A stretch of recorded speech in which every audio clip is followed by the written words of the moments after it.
everyone. Welcome to another art stream. I'm tired.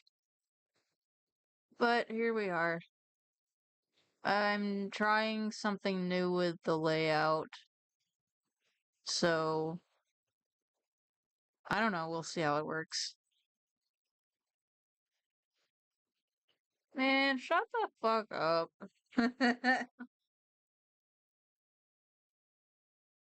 Alright. No commissions this time. I have things that I have been meaning to work on for a while. I just kept putting them off. Well, I just don't like you. But I love you!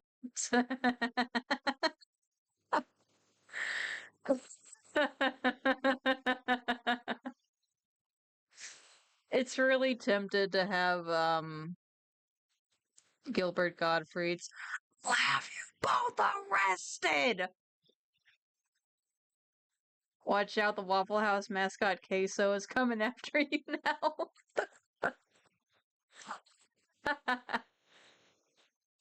Okay.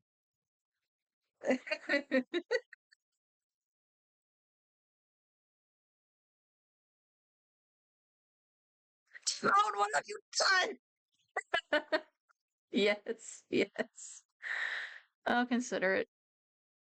Yeah, this new layout for the text, I hate how there's no good text option. It all looks way too smushed. Dude, my blind ass can't read that. But whatever. It's fine. Anyway, I did have a song prepared in case Severn didn't make it in time, but since he's here, I guess we can get into the videos. Let's see. I have a treat for you all tonight. I watched the full version of this video, and it's him and his group of friends playing Rap Rat on Tabletop Sim. And it is a wild ride. Anyway, I'm going to be working on my BRB screen and some chibi thumbnail art as well. I have a Nicktoons Unite one that I've been sitting on for a while. So just like going back and forth between those two things. I'm gonna take a sip of coffee and let this play. With Asana, AI teammates are here to help level up your Also, goals. I figured out why my Try it chat for wasn't free. working last time, and it's because my ad blocker was getting in the way of pop-out chat, so the ads are gonna be annoying. But it's all I can do to have chat in the bottom screen so I can read what you guys are up to. I got a text. They say you never forget your first love. I told you I wanted us to live together. Have a fro. Say cheese. Cheese. You. There are quesadillas, and then there's Bro, Zaxby's why do giant you play chicken an ad finger when I just quesadillas, packed rewind? with their famous And now, God, they're a getting so preview of obnoxious. the proceedings. You play while I'm away. It's crazy what you can do when you can play the game! I ask the 8-ball, am I about to die? And it just breaks in my hands. I voted for 15 love in the Wii filter. I changed my mind. I will suffer. Let me suffer. All right, I had fine. Zaxby's tonight, actually, which is really funny. How's it going, dudes? During my quest to port over a couple of titles to tabletop for the public to enjoy, it was brought to my attention many times that a certain figure had already been carried over to the platform. A vicious, violent varmint who takes no prisoners and shows no mercy. Everyone's favorite board game host slash demon, the video board game Rap Rat. I, of course, had to check this out for myself, and lo and behold, there it was. Board, dice, puzzle pieces, and crucially, the entire VHS video of the creature thanks to a YouTube video of the full creature. NTSC tape. And my first thought after seeing this was, this seems like an excellent opportunity to dish out some suffering. So I called out to my patrons and members and asked who would be up for celebrating the Rat's worst board game of all time tournament run by jumping into a game with the vermin. And I gotta say, the amount of people who were just willing to throw their life away was surprisingly high. As such, I developed a plan to attempt to take down the rat once and for all. We divide our brave band of exterminators into 3 groups, each one taking on one of the 3 levels present in the game with me as the referee. And the player that wins each level, or does the best if no one can get all the puzzle pieces, will be selected to move on to the final challenge, where I will join them in a last-ditch effort to destroy this demon once and for all. Some of them will lose their souls along the way, but you can't make an omelet without a few poorly informed eggs. As for you, the viewer, I've added a few quality of life improvements to help you out. You see, the game is very fast-paced, tough to follow, and sometimes the rat just makes absolutely no sense at all. So every time he appears, I will add the Rap Rat translated bar so that you can tell what his punishment is. The text will be the color of whichever player is getting hit with the effect, so you'll also know who is getting screwed over there as well. Each player's text will correspond to what color they are in each game, so don't be surprised when there's a new voice for blue every round. Also, don't be surprised if I end up giving the wrong text color here or there, because I have 12 brand new voices to keep track of, and it's not a Cam Sandwich video without at least one error. We also ran a marathon game after, where we played all 3 games without stopping just to see if anyone could make it. But that ended up taking way too long to add, so if you'd like to see that in the future, let me know. As you can expect, this session was hectic, stupid, and full of misery, but was also extremely fun for those that are into that kind of thing. So I'm very excited to show off what the heck we all went through here. But before we get started with the rat that snatches your soul, let's first take a stand against the rats that snatch your data with today's sponsor, Incogni. Picture this. You've just spent the last 17 hours rats jumping that around the snatch your web data. absorbing all of the Rap Rat lore that you can find. When you realize that every time you visit a new site, more and more of your personal details are being nabbed by data brokers. Ever wondered where all your spam calls and emails come from? There you go. So you try to find these brokers and tell them to drop the info, but then realize that there are literally hundreds of these things, and manually sending in removal requests to all of them would take north of 130 hours. 1 round of removals or 13 turns of North Africa. Opportunity cost here, people. That's why Incogni is here to balance the game, scanning these sites and automatically sending these requests on your behalf so you can enjoy your time on this earth without needing to spend 5 days grinding away on takedowns. The best part though is that they keep up the work, as once they finish the first one, if that broker starts poking around your stuff again, they'll be right back in the action to slap those hands right out of your cookie jar. All you need to do is make an account, give Incogni the rights to work on your behalf, and sit back and let them do all the work. Keep the brokers at bay by using Incogni today, and get an extra 60% off an annual plan by using code CAMSANDWICH. Go to incogni.com/camsandwich to keep both your data and your time to yourself. Thank you to Incogni for sponsoring this video. Now let's take the fight back over to the rat and see how we managed to do against this vicious vermin. Alright, everybody start speaking at the same time. Yes.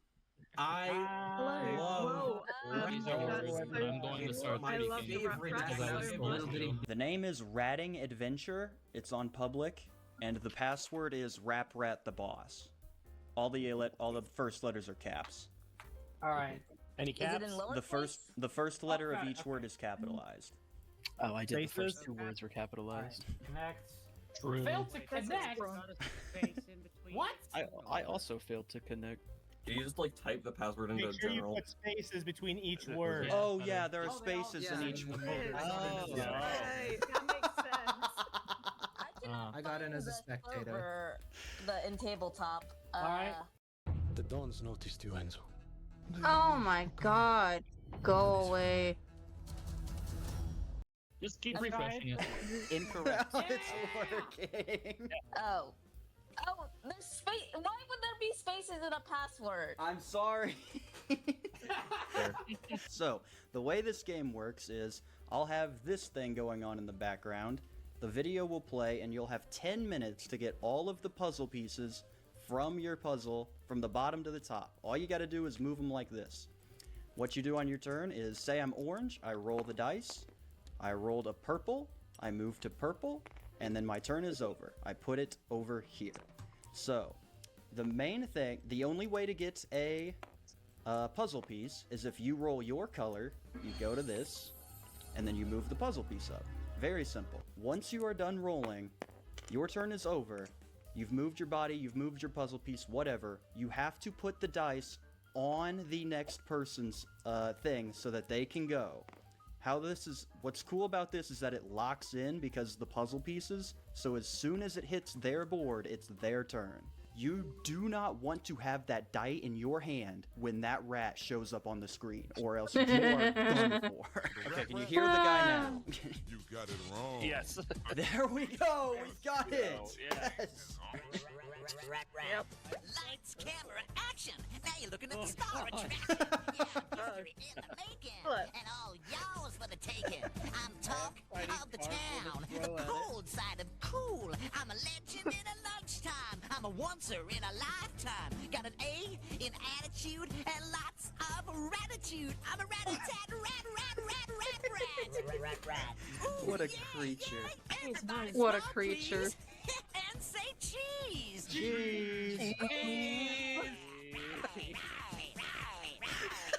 Hey, don't stress. Have fun now, cause the rat's on the run now. Go! Blue! Blue.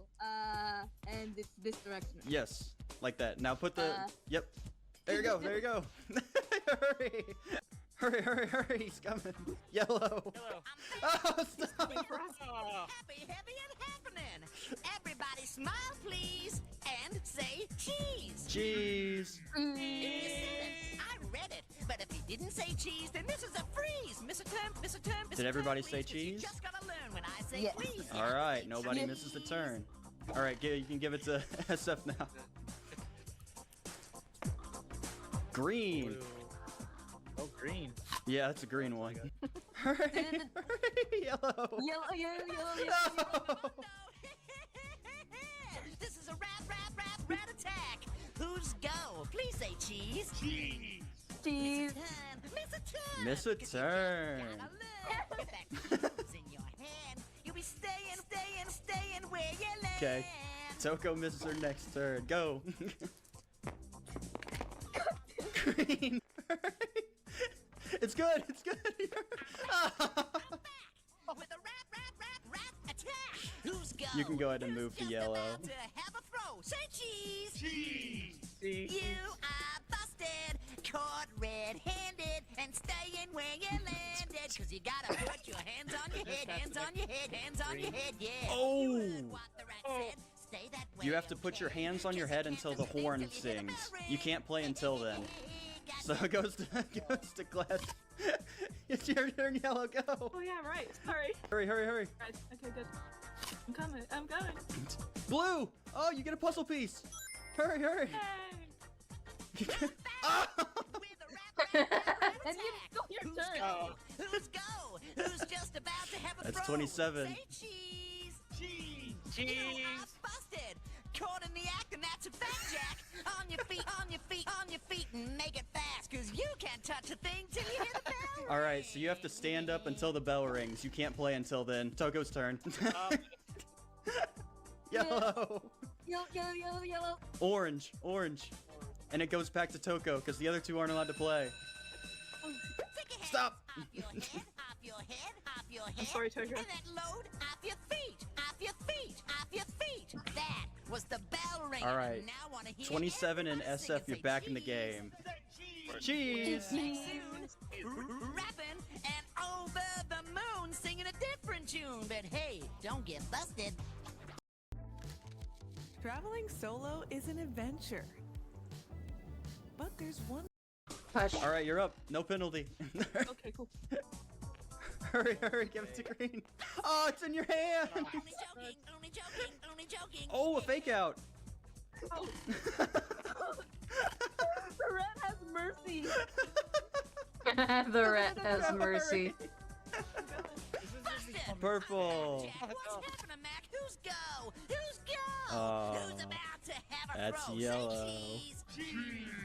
Give this a shot. It's called jumping on the spot, and that means bouncing. Oh no! You can't play because it just gonna stay that way until the bell rings. You have to- If you stop jumping, I'll be doing some bumping. So make sure you give me your best in this test. As for the rest, see ya. All right. It's a puzzle. Purple. That's a puzzle.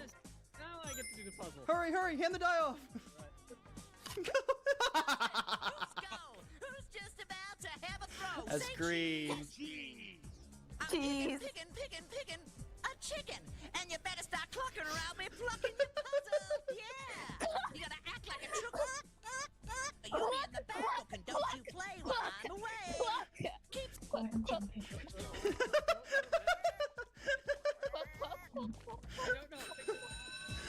That was the bell. It's fine. There's no penalty here, so you're good.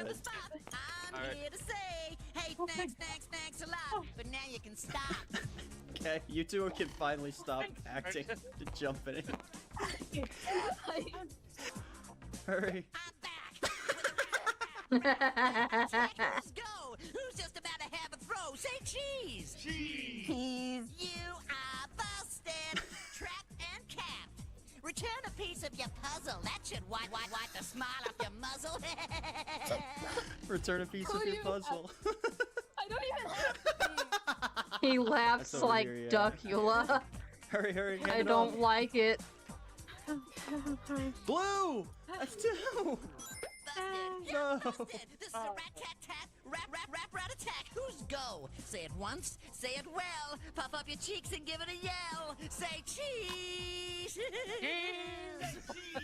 I'm a rodent. I'm a rocker. And this is a shocker. Return every piece of your puzzle, cause I'm feeling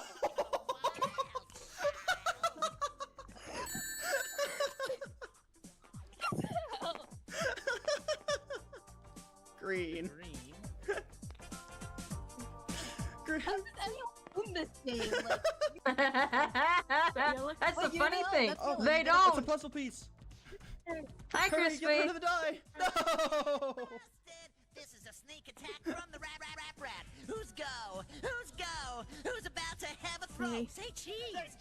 Hey. This ain't a Cheese. question. It ain't a I hope your suggestion. night's It's a been command, well. 'cause I got the upper hand. Oh yeah. Really good. Return every piece of your puzzle. Fast. 'cause There's this no cheese, cheese this left. cheese despise ain't you. gonna Red. Oh no, hurry! I'm good. I'm a little sleepy, but I'm good. How are you? I'm eating the cheese, and that game was a breeze. Oh, the game is over. Applause, please. Yay! I'm the winner, I'm the grinner, I'm a rat-tat-tat champion, rat. I'm a heartbreaker, a record maker, a trendsetter, a go-getter, a jet setter. I just keep getting better. I'm a rat-a-tat-tat, rat. We got. God, he's insane. We got really close, to be fair. SF, you got one puzzle piece. 27 and 2 at one point before the rat took them all away. I was robbed. So I was don't think you robbed. got a single puzzle piece the whole Stressful day at work, so I'm winding down with Donkey Kong. That sounds I nice. voted for 15 love in the week. I changed my mind. Retroactively go back and vote for Rap Rat. This is why I was on the team of Rat Sweep. Rap rat sweep. What do you mean? We needed a Rat Sweep. You got to Going for you got to roll the 100%, dice nice. So much though, wasn't that so much fun? I got to jump up and down for like what, a minute, 2 minutes? That was fun. So SF, with the one puzzle piece you collected, that advances you to the finals. Congratulations. Is that Oh, really that's a good win, to hear. I really don't think it is. All right, spectators. I like when a game has Game a bunch of one. extra stuff afterwards. No. Game one is over. Everybody come into the general and we'll say who's next. Okay, so game one is a massive success. SF won with one puzzle piece collected. What? Oh my, you guys did that poorly? To be fair, 27 did get 2 puzzle pieces, but the rat made him give them all back. The rat made him give them all back. No mercy. Okay, so group 2, you're up. You'll be playing Yeah. game 2. Wait, isn't game 3 the hardest? Does that mean group 3 is just getting told to cope? Yeah. There's difficulties. I have a bad. Hey girl, welcome to this Yeah, chat. that was the easiest one. You guys got the easiest game. Oh lord. You got one No. puzzle piece. I doubt anyone will get any pieces. At We the watching end. some I'm going rap to turn rat down as the I work on resolution some so it's channel actually art. windowed, so my game is gonna look garbage, but I think that adds to the experience. Yeah. It's authentic.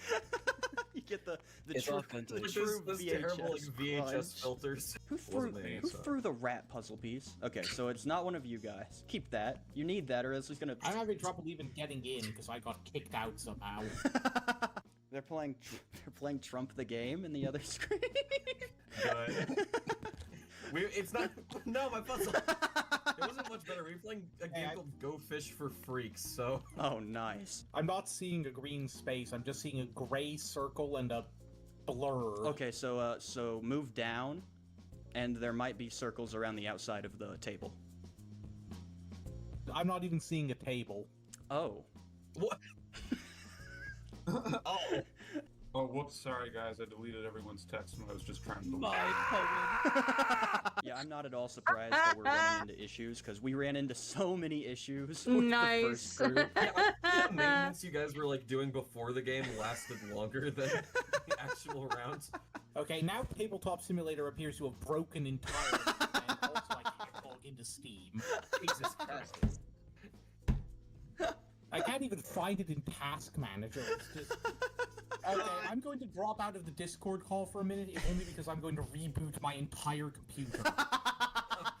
Okay. Just to see if that helps. I will be back. Okay, hopefully. actually, Wario, you do that. You troubleshoot. I will. I I will want to switch me out with someone Yeah, else. I'll go Swap to group 3 and switch you out with one of them and bring them in, and that way we give you more time. Fate has spoken. I'm destined for the hell round. Then you can swap hands with someone, and if you play a 0, you can. Hello. everyone Yeah, has to no rotate their problem, you're hands good. Clockwise. Hello, group That's how 3. both page and it's worse. I have a proposition for you. The Rap Rat crashed Wario's entire operating system.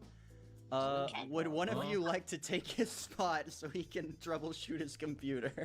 I'd like to stick in group 3, I think. Wix. One platform. Any website. Unlimited creation. Okay. I'll do it. I'll help. Who wants to jump into group 2? Me, Demi friend. Demi friend? Okay. I had you in group 2 anyway. What? What are you doing out here? I was in group 3. Well, would you look at that? It balanced Well, itself out. You're destined for group 2. Go ahead and jump into the Europe chat where you belong. Do you have a color? You don't. What color do you want to be? Oh god, there's so many colors. Green, I guess. Green? Okay, do you see a green circle over there? Despite this, Not gonna lie, I'd kind of like to play this one day. Oh, too bad. You're a green now. I wonder how rare it is to find a physical copy of. looking at me. Original, inspirational, educational, recreational, sensational. Wario plays Rap Rat and dies. Tolerated, considerated, Yes. modulated, rock, rodent. Yeah, and if you're all steady, I'm ready. Oh. Now you're rapping with the rat, and you're the first to get a burst. So roll that cube, dude. This is game 2 in go mode, and the rat's on the run. Go, go, go! Go, go, go! Go! Roll the dice! Roll it! Blue! Alright, now pass it off. Go! Yellow turn. Oh, it goes... Come on. Yellow! That's a puzzle piece! Okay, you gotta move it up and then you can pass the die off. Go, go, go! Oh! no. This is a rat attack. Who's go? Please say cheese. Hi, Greyhand. Cheese. We're all sleepy, but we're hanging in there. How are you doing? You'll be staying where you lay. We'll just take that as your missed turn since you didn't move. Okay, go red, go! Orange! Hurry! Blue! Yeah! Quick, take a puzzle piece. Pass it off. Purple. You gotta. No!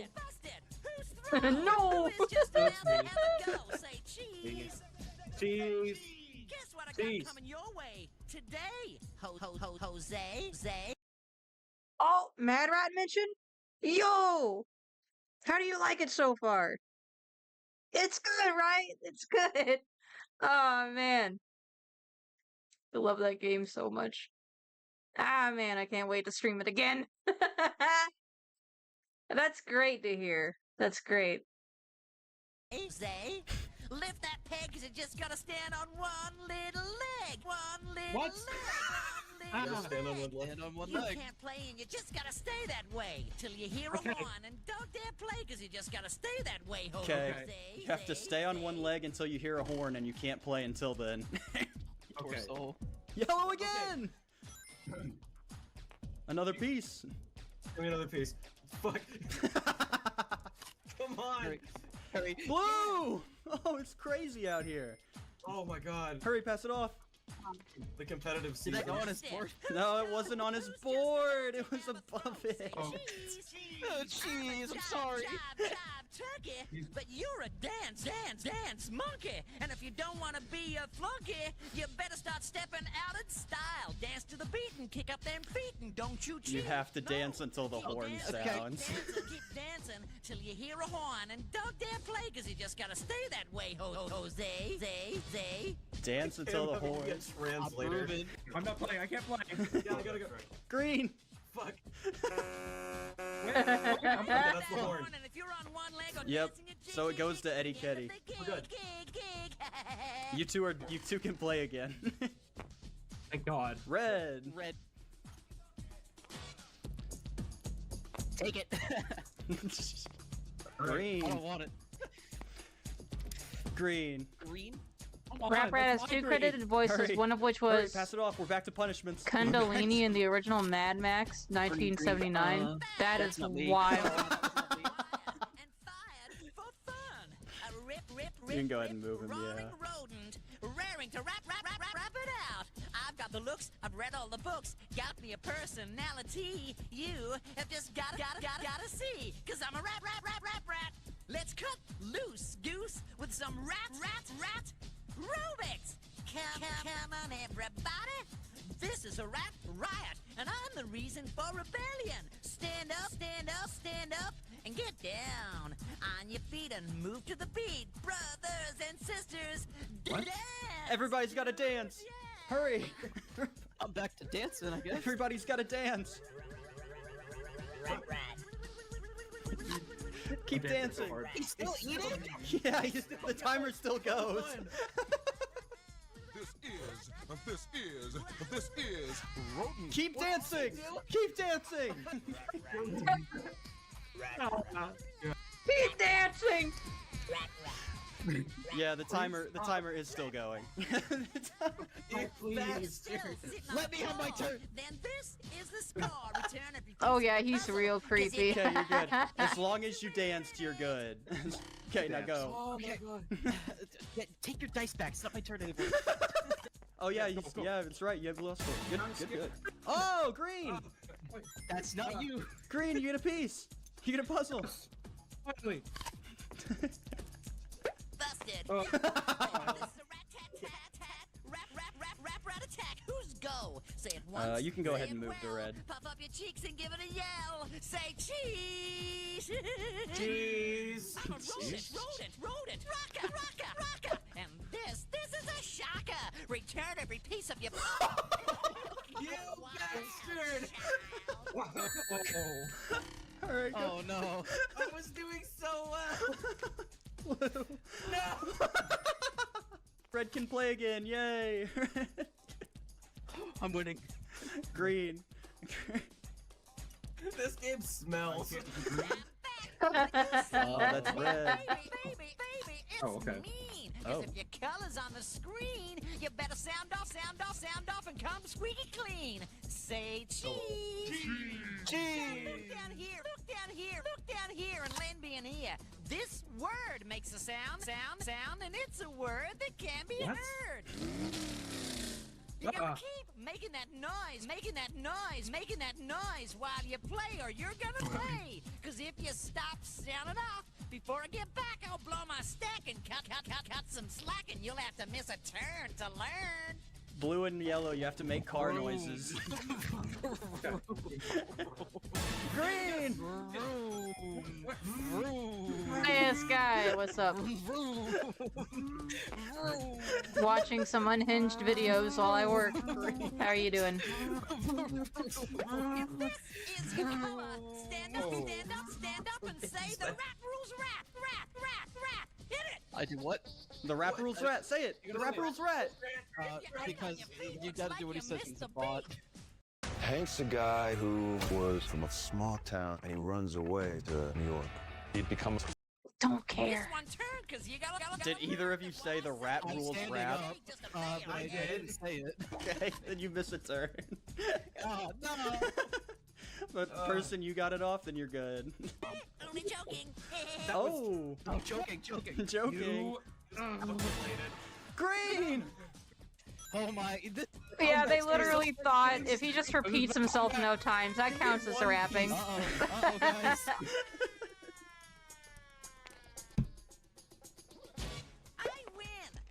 No!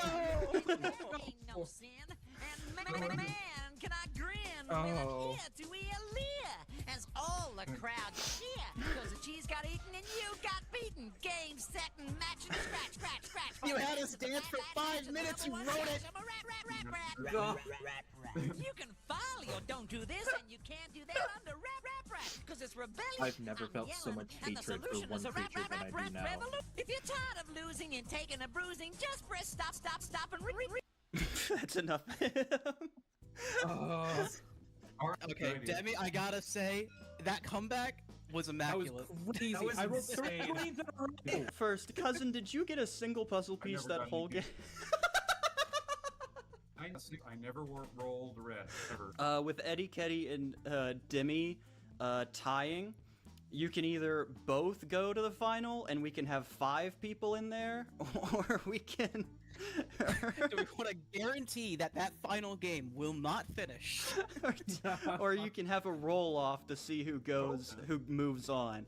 Do you want to... I'd be good with us both going. You want to... Okay, You know, I'm good with that too, because I'm notoriously unlucky, and this 3 right here, that's probably the only 3 I'm going to get the entire day. More souls for the slaughter, I like it. Unfortunately, avenge me. Mr. Person, you got so screwed. Cam, I didn't believe you when you said the game was bad. I believe you. No, you know what? No. I gotta admit, that was exhilarating. Nice. That sounds good. Wheezing and gasping for air. I gotta say, I was on the edge of my seat. Oh my.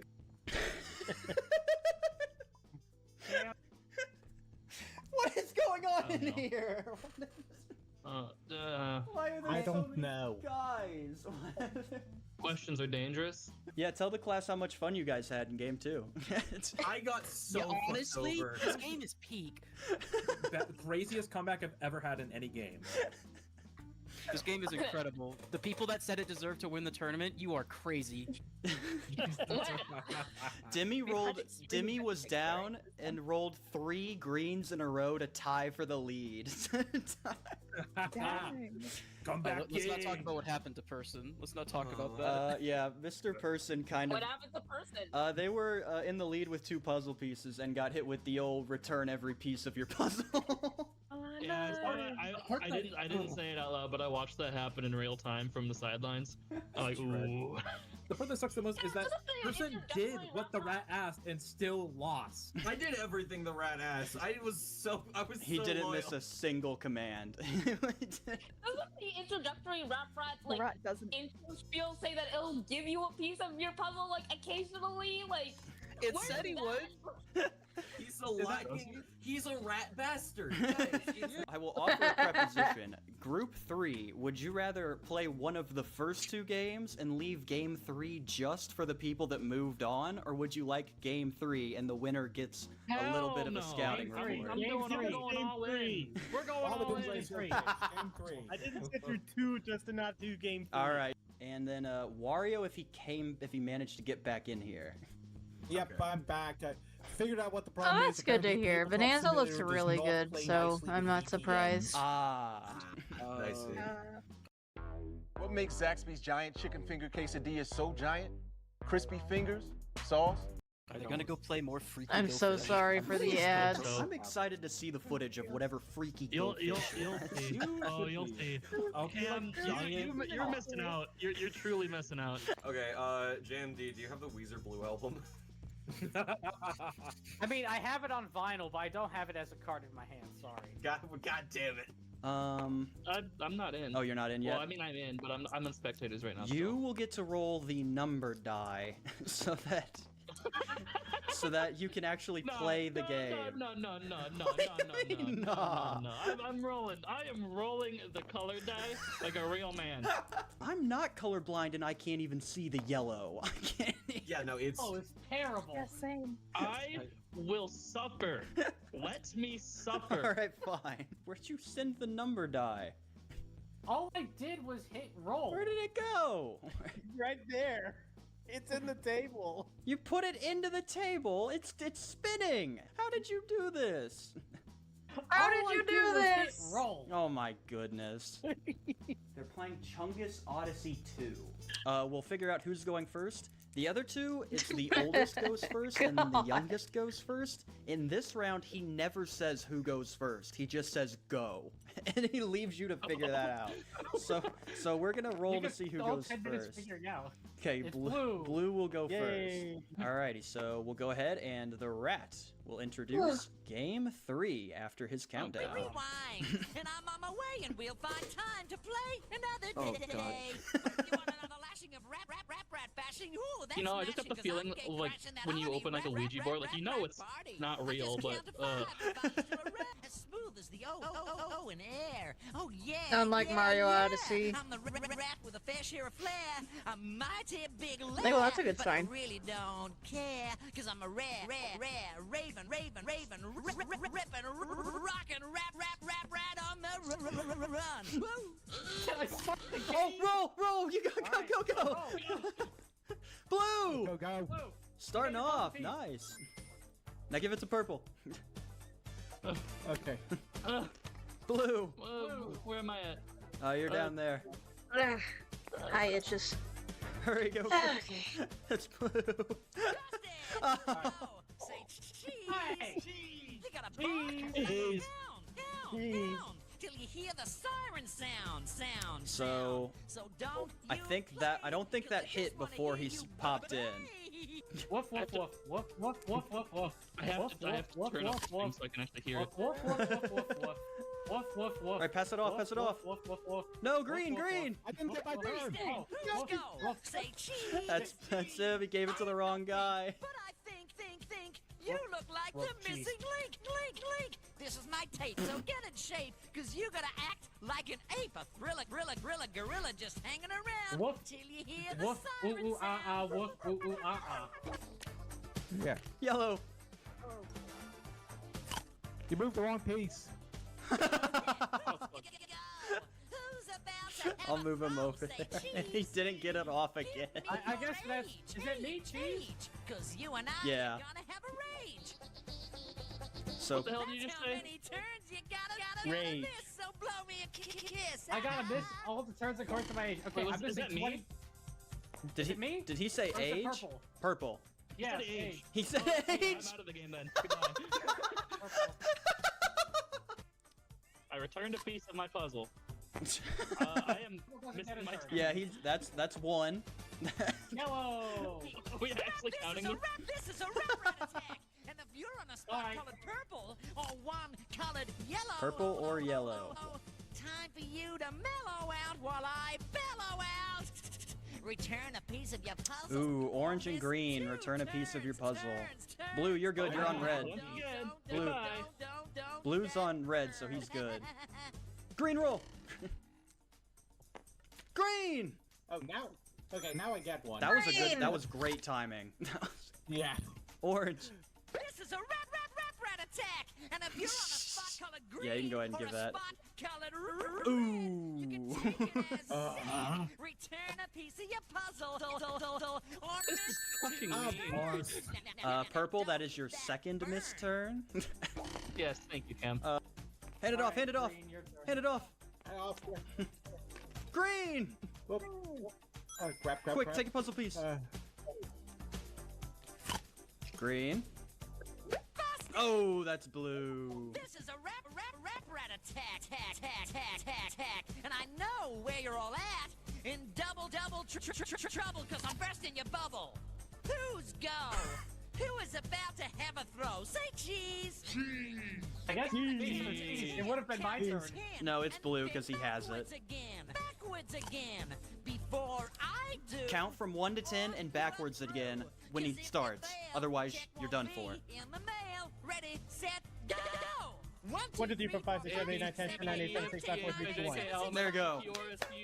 But if you won that race, you're an ace with the pace. Take a piece. Ooh, blue gets a puzzle piece. Oh, dang. I was trying to mess him up. Blue for orange. Alright, green, go. Green. Purple, that is your third miss turn. How are you gonna mess him up? It's pre-recorded. Up. I don't know how. Blue. This is a rat attack. Getting better. Listen, paying $14.99 a month for a streaming app and $9.99 a month for a music app and To the letter. Who's go? Who's go? That is still blue. Just about to have a throw. Say cheese. Cheese. I call this alphabet soup. You gotta repeat it before the chicken flies the coop. Or you ain't in the loop. You gotta say the full alphabet before he does. Say your ABCs faster than Oh, I already me, did that. or you won't get No, it's blue this time though. Let's do it again. Yeah. Do it again. Go! I couldn't even hear him start because of the conversation going on. I know, you got it off though. There you go. Well done. Another puzzle? Yep, another puzzle. What you got? Nothing. Alright, orange go. Purple, that is 4 miss turns. Green. Yes, thank you, Cam. Red. No, it's red. Ooh. This is a rat attack. Who's go? That is green. Who's just about to have a throw? Say cheese.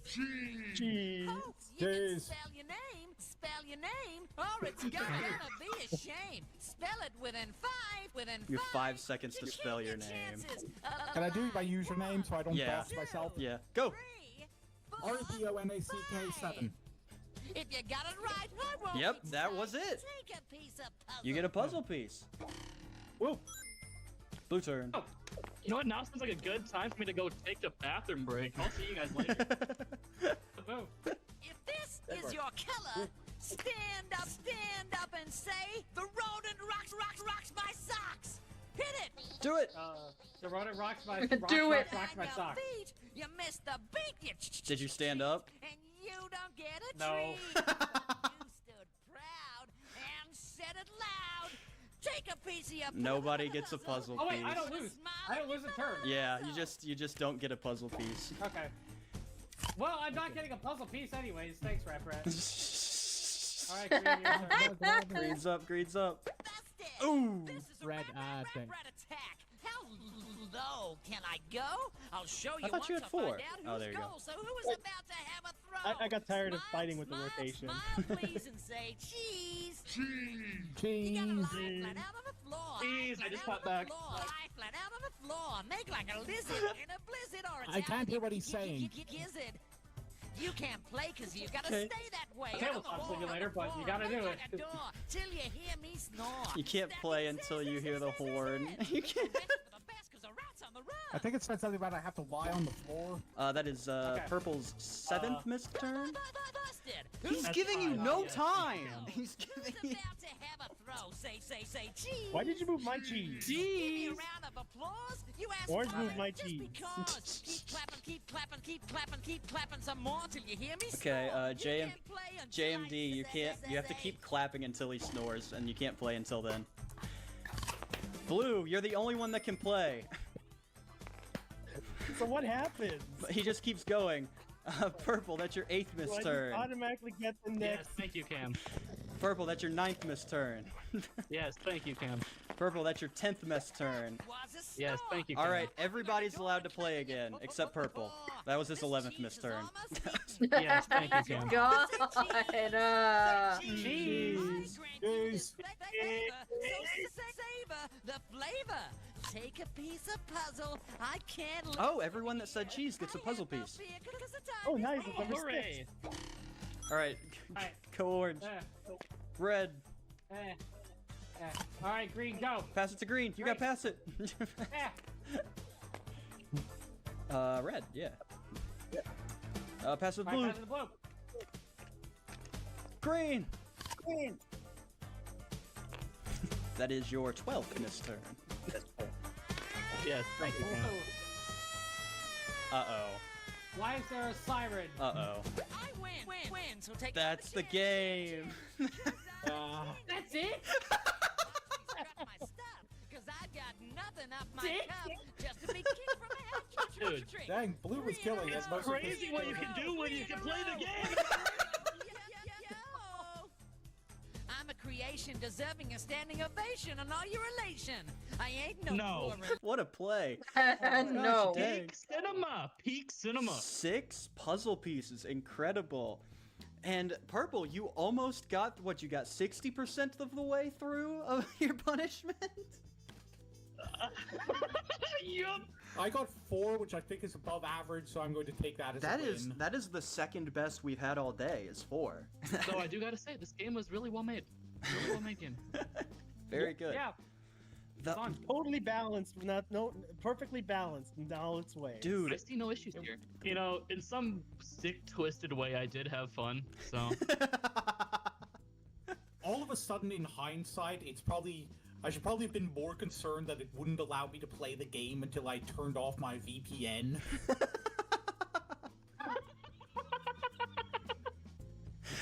The rat knows your location. He's gonna get you. Everyone that's played the game has just doxed themselves to the rat. Real quick. Alright, everybody. That's my favorite bit in this video. Oh, we were about to finish the game. No, Chungus Odyssey 2. Have all players sing like it's my singing. Wait, what? Is that a real code? Thoughts on Monopoly Rap Rat Edition? What? I don't know about that. I don't know about that, but I'd be curious to play this game one day. Actually, I'm real curious. I'm real curious.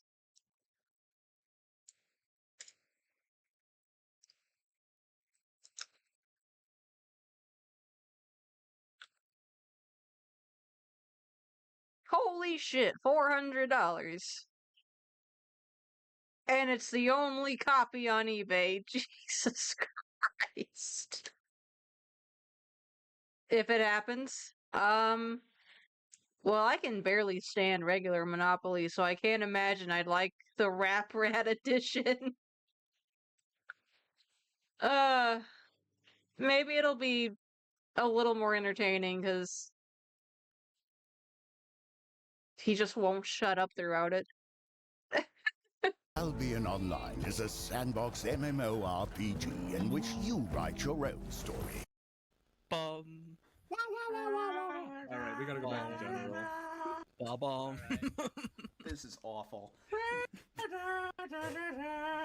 Alright. Yeah, we got 60% of the way through his missed turns. Unfortunate. Wow. Not even I guess close. another question. What level are we playing? Like which of the 3 levels are we playing? Level 3. Oh my god. Which means someone playing gets to suffer my fate, where you don't get to play the game. Yep. How far into the round was it? It was like a minute in. Yeah. Or something. What? Once again, Blue took the win with a record 6 puzzle pieces in one round. That's insane. Goodness. Thank you. So that's like half the way there. Blue. You have subjected us long enough, Mr. Cam. Now I get to join in on the too. fun. Word of advice, don't get chicken from Tesco, it's ass. No, it is not. That is still wrong. It literally got hit for one. I don't care. I have my expiration date tag and it says now. I ask the 8-ball, am I about to die? And it just breaks in my hands. Rap Rat editions of that little vermin one. They're playing eels and escalators. Jesus. Yeah, eels and escalators. I need to get them to play. All right, let me know if you've managed to get yourself to a position where you won't want to die. I'll live. But I really don't care, cause I'm a raven.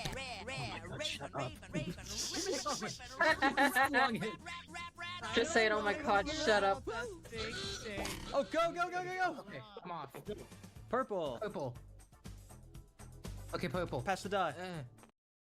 I will say though, like, if I did ever get a chance to play this with a group of friends, that stupid, miss a turn based on your age shit. Like, me and most of my friends are in the 30 range, so, like, my house rule will be, like, pick an age between 5 and 10, and that'll be your age for this game, because, man, you cannot play if you get hit with that rule and you're 30 plus. It's ridiculous. Candyland, probably also called Cheeseland, Mousetrap, would probably not exist. Oh no. Yellow! That's a puzzle piece. Give me the die, give me the die, give me that die! Gosh dang it, that hit! Fred, no! Oh no. Cheese. You got barked like a hound. Alright, well, I have to bark like a dog until the siren goes off. I'm not allowed to go, so don't give me the die. Bark! Oof, oof, woof. Woof, woof, oof. Bark, bark. Ooh. Woo. Oh. Arf. Purple. Oh, damn it. Cheese. But I think, you look like the missing link. This is my tape, so get in shape, cause you gotta act like an ape, a gorilla. Okay, you gotta make monkey noises with me. Monkey around. I need to monkey around. Yep, you gotta make monkey noises while I make dog noises. Or pass it to red, I don't get to play. Pass it to red, I don't get to play. Pass it to red, I don't get to play. Or red, that's a puzzle piece. I have guests over at my house. That's orange. If you're making the sound of a hound. There's no punishment here, so you're good, purple. I have guests over at my That house. was the cue to stop doing that thing you We get to do. play again. Go! Roll. Lock Hurry. in. Take your time. Lock Don't get in. that die. Please. Ah! Come on. Hurry. Gosh dang it. Who's about to have a throw? Say cheese. Cheese. Give me your age. No! Mother of pearl! And there goes Cam in the game. The assassination. Oh, he's dead. Oh no. He's Well, dead. it's a referee now. What we've got? Oh, Red, okay. You're on a spot That's me. colored orange or even one colored blue. I'm Then not. I've got one heavy handicap for you. Return a piece of your puzzle or I'm not. miss a Okay. turn. Now don't burn. yellow holds the lead. All right, that's a one turn for me missed. Glad you're counting. This is a rap Ooh, a rat puzzle. attack. And if you're on a spot, Alright. I already Go. Purple. Purple.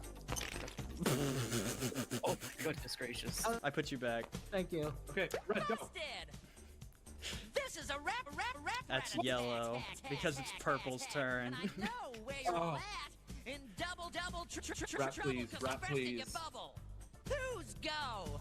Who is about to Me. have a throw? Say cheese. Cheese. Count to 10, and then What? backwards again. You gotta count to Speedrunners 10 versus and Rap back Rat, down they to probably 1 still before wouldn't he win. does. Okay. Or you are through. Oh, what? It's impossible. Just- Do you just- see just what he yellow. Ready, does? set, go! 1, 2, 3, 1, 2, 3, 4, 5, 6, 6, 7, 8, 7, 8, 9, 9, 10, 10, 7, 6, 9, 8, 7, 6, 5, 4, Got it. 3, 2, 1. Blast off. Take a piece of the puzzle. Get a pu- Oh, he actually does? yeah, he gives you a puzzle piece. Purple, go. Purple that's turn. how I got 2 of my puzzle pieces. Purple! That's a puzzle piece. That was turn 1 skip. Yep, 1 turn. That was my 2nd turn skip. Secret co-op game to You take it. annihilate the rat, but no one can get to him. Rat attack. Getting better to the letter. Who's go? Who's go? Who's just about to have a Green. throw? Say cheese. I call this alphabet soup. You gotta repeat it before the chicken flies the coop. You gotta say the alphabet before he does. Say your ABCs. Say your ABCs faster than me. Or you Okay. get nothing for I free. guess. A B C D E F G. Go!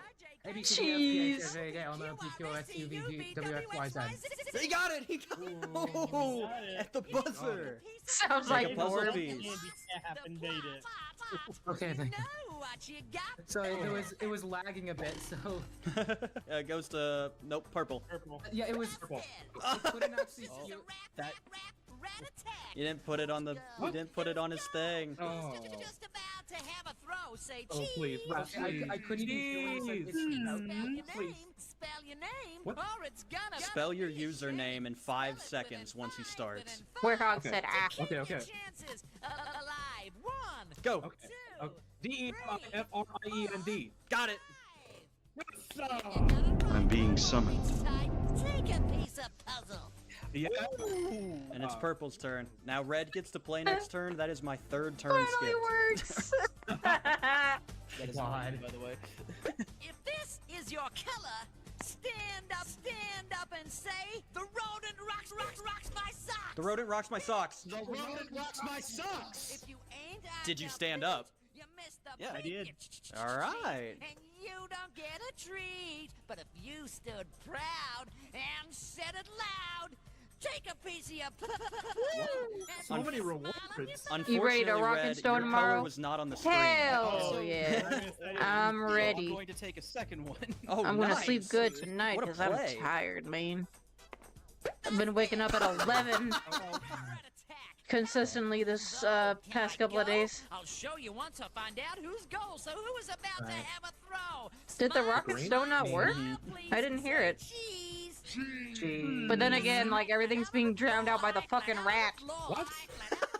My bad. Yellow turn, go. Yellow, yellow, look. Yellow. I don't mean to alarm you guys, but I think we're about Like a to lose. filthy casual.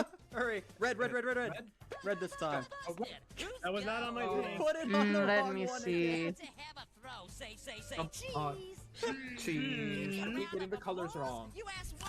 Just because. Keep Right, clapping, okay. keep clapping, keep clapping some more till you hear me snore. There we go. Play until I say You gotta clap until he snores.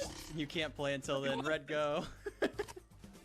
That is my 5th turn skipped. I'm almost there. Come on, What? come on, Is come it? on. No. So stop acting like a door and clapping your I'm not gonna lie, I don't know how long I can last Okay. tonight streaming. You're almost I need to take a pillow. But before I go, I want Put it below my head. Who's about to have a throw? Say cheese. Oh no. Cheese. I grant you this favor, so savor the What? flavor. Take a piece of Orange, you get a I'm puzzle gonna try to piece. go until 3, I have no fear, cause the time is near. but we'll see. Thank you, sir. Glorious day. Thank you, It's coming, sir. I can feel it. Hurry. Hurry, move. Win, so take it on No. the chin, Oh. chin. Cause I'm the king, pin. Watch me strut my Wait, how did we tie again, They tied again. My man. Once again, I will offer you two a question. Would you like to have a roll-off to see who survives, or would you both like to leave here alive? Debbie, up to you. Would you like to savor your victory alone, or would you like to share it with your new best friend? You know what? I'll share it. Yay! Friendship, a dual survivorship, the most amount of players to ever survive a game of Rap Rat. I feel so good. I did Maybe it. maybe this is how you beat the rat, is with friendship. The power of friendship. No shot. No shot. The power of friendship just beat the rat. I'm sick. Look at the evidence, Cam. Look what's happening. I can't Look what believe it. happened. I cut so many deals with him, and all I had to do was believe in my friends. I got hit with the miss the turns equal to your age garbage. Yep. So I didn't get to play. How's it feel, Cam? How's it feel? It feels fantastic, I gotta say. I know. Welcome to the club, by the way, yeah, Eddie Ketty and Dimmy tied again for the victory and decided to share their win using the power of friendship to beat the rat. Friendship is not dead. The rat is not dead, but people made it out alive. So we managed. It's a big win, all things considered. We He's know not how dead, many but we men made it out takes alive. to kill the rat, and it's an entire actual army's worth. Jeez. So everybody smile, please. And say cheese. So if anybody wants... A special thank you to my suppliers, staff, and chefs over at the deli, as well as the media preservers helping me get these rare games ported for the public to enjoy. Oh, if you'd like what to a join game. The crew, you can take a look using the link in the description below.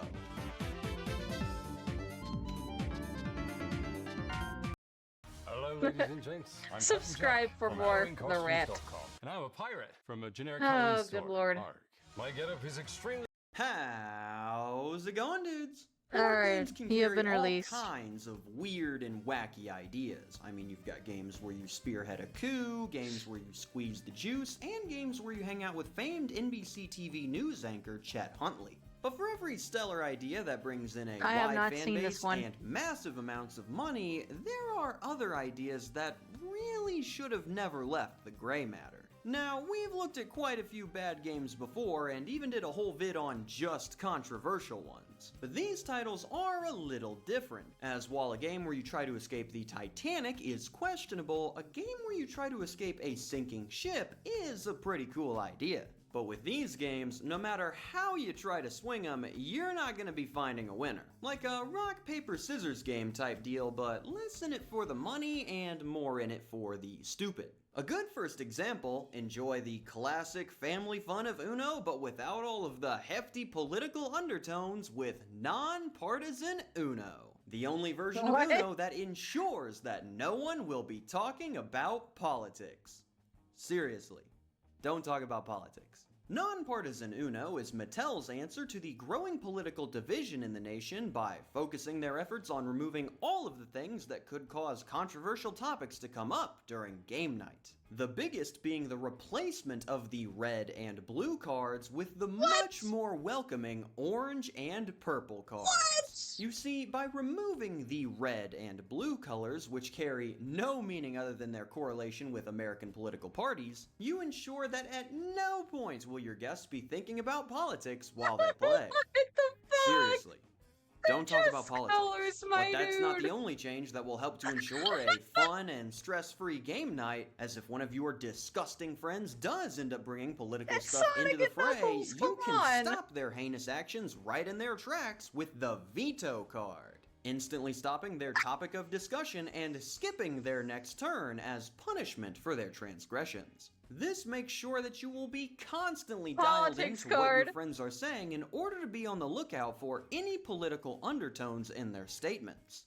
Seriously, don't, and that's it. We've got a color change and a dubiously enforced new skip card that can be played at any time, but I'd say that it was all well worth it. Now you and all of your immigrated friends can properly play Uno without any worries. So pull out those green cards and no! Unsurprisingly, basing your entire game around how incredibly non-political it is going to end up making people think more about politics than if you just played regular Uno and, I don't know, enjoyed the game. Just the idea of I'm making delirious a with sleep. This should non-political not be version of funny. any board game is such a bass-ackwards play that many are thinking that this was made this way on purpose to make fun of the everything is political crowd.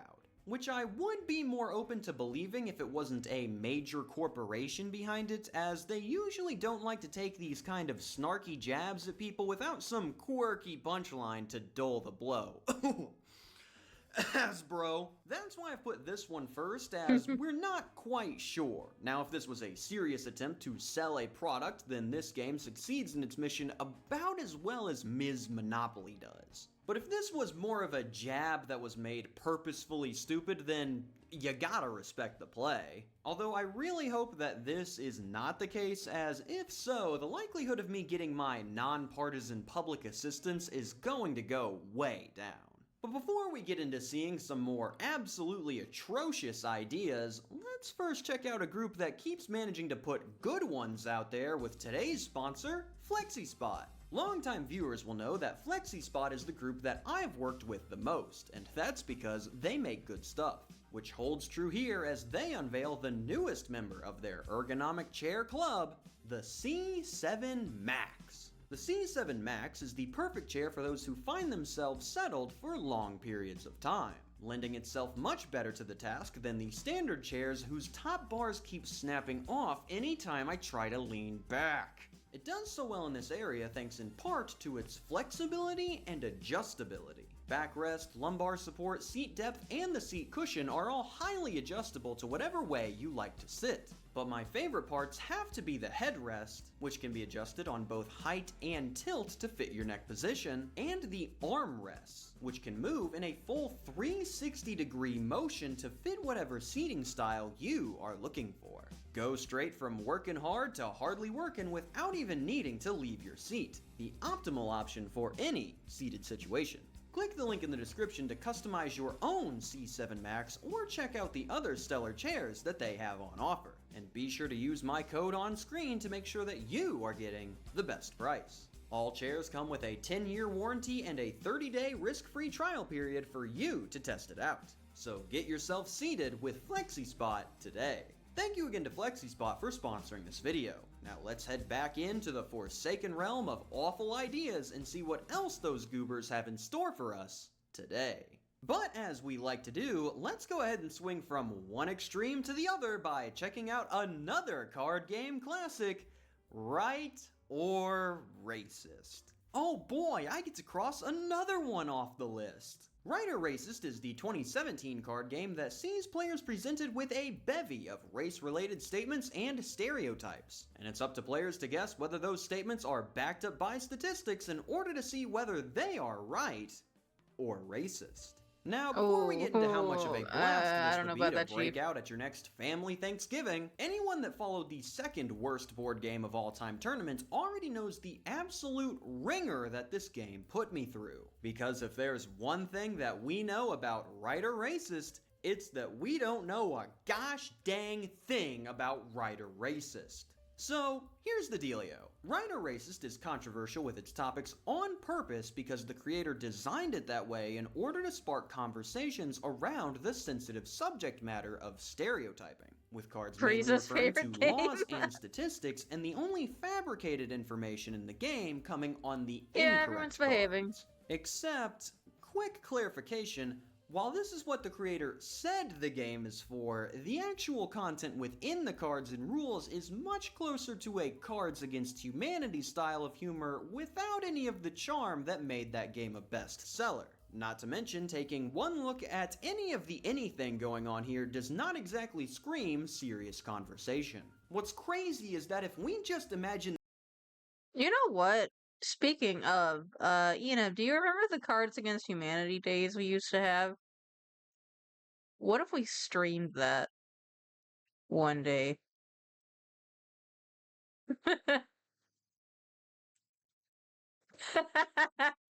Oh no. That'd be funny. I get like Ellie and Scarlet to join us. that everything went to the creator's stated vision and there was no back and forth on what the heck is going on here, Why are my this project things not still working? would have landed in the terrible idea pile due to how one of the mechanics goes about it. The debate cards are that bad.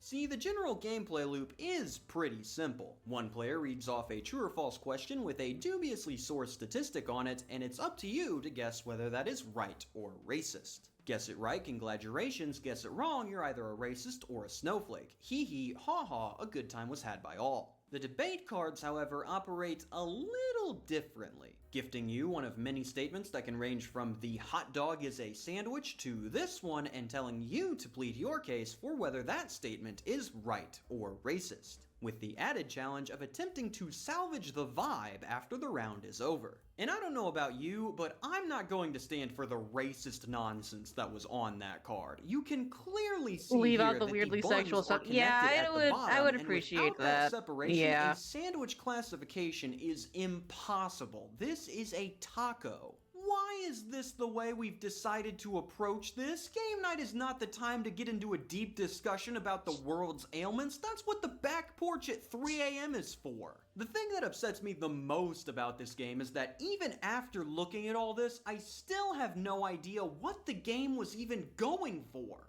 Every news article that discusses it mentions how it's aiming to raise awareness and debunk stereotypes, while every online storefront that sells it hits me with the old card game, gag gift with hundreds of trivia and debate cards, funny gag gifts for Secret Santa or White Elephant games for men and women 3 to 10 plus players spiel. I haven't even mentioned all the whack crap behind it either, like how this was a successfully funded Kickstarter project, or how there were 3 different volumes of the game, some of which involved character cards that bestowed different power-ups, or how I managed to run into the 3rd volume of the game in the wild at a random bar. Yes, a bar. The perfect place to play right or racist. I asked my buddies one of the questions about a Saudi law, and he got it wrong, so I called him a racist monster and shot him in the parking lot. Overall, not too bad. 7 out of 10 night. Hey, kids! How much do you love tops? I mean, they're functional, but like, Okay, but what if the tops contained the ancient spirits of mythical creatures that help to increase their power? Oh gosh dang it, I'm talking about freaking Beyblade. Let it rip! Beyblade! Rip the crap out of your spinner and watch on in horror as the kid with the metal one wins every fight. Yeah! Beyblades are cool. They got a sleek design, they have high energy gameplay, and they tricked an entire generation of kids into buying and playing with tops. That is a serious accomplishment. But we're not talking about Beyblade tonight, at least not the Beyblade you know. Ladies and gentlemen, introducing the Beyblade trading card game. Because who would want to play Beyblade with the tops, am I right? No! The Beyblade TCG is the 2003 concoction that takes the fast-paced, contact-heavy battles the game is known for and transitions that into a turn-based card game where you play different effects that impact the speed of your bay. The first player to stop their opponent's spin wins. Gee golly guys, we really got to expand the Beyblade brand into some new ventures. I got an idea, how about we completely remove the part that everyone loves about the game? Now, to give credit to the card game, it does try to integrate the top-based combat in a unique way. You and your opponent play cards from your hand until you choose to stop or are unable to play anymore, in which case you see how much spin each top loses and continue until one stops. But at the same time, the carryover group from the kids that like watching tops slam into each other to the kids that are willing to sit down for a multi-round card game has got to be minuscule. Now, they did try to bridge this gap a little bit by basing the cards more around the show and even including a rule set that you can play if you don't know how to read. You know what? I'm glad to see the inclusivity. Let's go ahead and take a deeper look at those for my fellow illiterates out there. Beans. But regardless of anything that they actually did with the game, the idea behind making your game into a format that makes it impossible to enjoy the main appeal of the brand is such a wonky maneuver that there's no way that this game could have succeeded. And guess what? It didn't. Aiming to capture some of that yummy TCG gold rush at the perfect time, right as it was dying, the Beyblade trading card game got off one good set before running out of spin and falling over dead. Which is quite a shame, as there were some reports that the card game wasn't really too bad. But again, Beyblade with cards carries about the same appeal as a Bakugan game where you just move pictures of the monsters around a board. Never turn your back on a good gimmick, kids. Now, before we get into our final travesty, we have one game that I am going to include here less of my own accord and more as a community submission, as whether this game is awesome or awful has carried many a heated discussion ever since the 1970s. Last call! Such a nice small town boy. You like baseball, call your mom every day. Love you, Mom. Ladies and gentlemen, introducing a game that I am honestly surprised has not made it on here before, The Ungame. So, what is the general public's reaction to The Ungame? We'll go with mixed. The Ungame is the 1973 board game that wants you to tell it like it is, and in the process of doing so has earned the reputation of being both one of the worst games ever made and one of the most misunderstood games ever made, with neither side being able to agree on a conclusion, but the worst crowd being the louder of the two. So let's go ahead and take a look at the title for ourselves and solve this 5 decades long issue lickety-split. First, what is The Ungame? The Ungame is a board game that has players move around the board answering questions in order to better understand both yourself and others as you learn to communicate more effectively. Questions can guide you through simple icebreakers to get to know the other players better, or can take a more serious approach that will delve into your personal beliefs and the troubles within your life. Players are to remain silent except during their turn, which will encourage listening and understanding as you tell it like it is.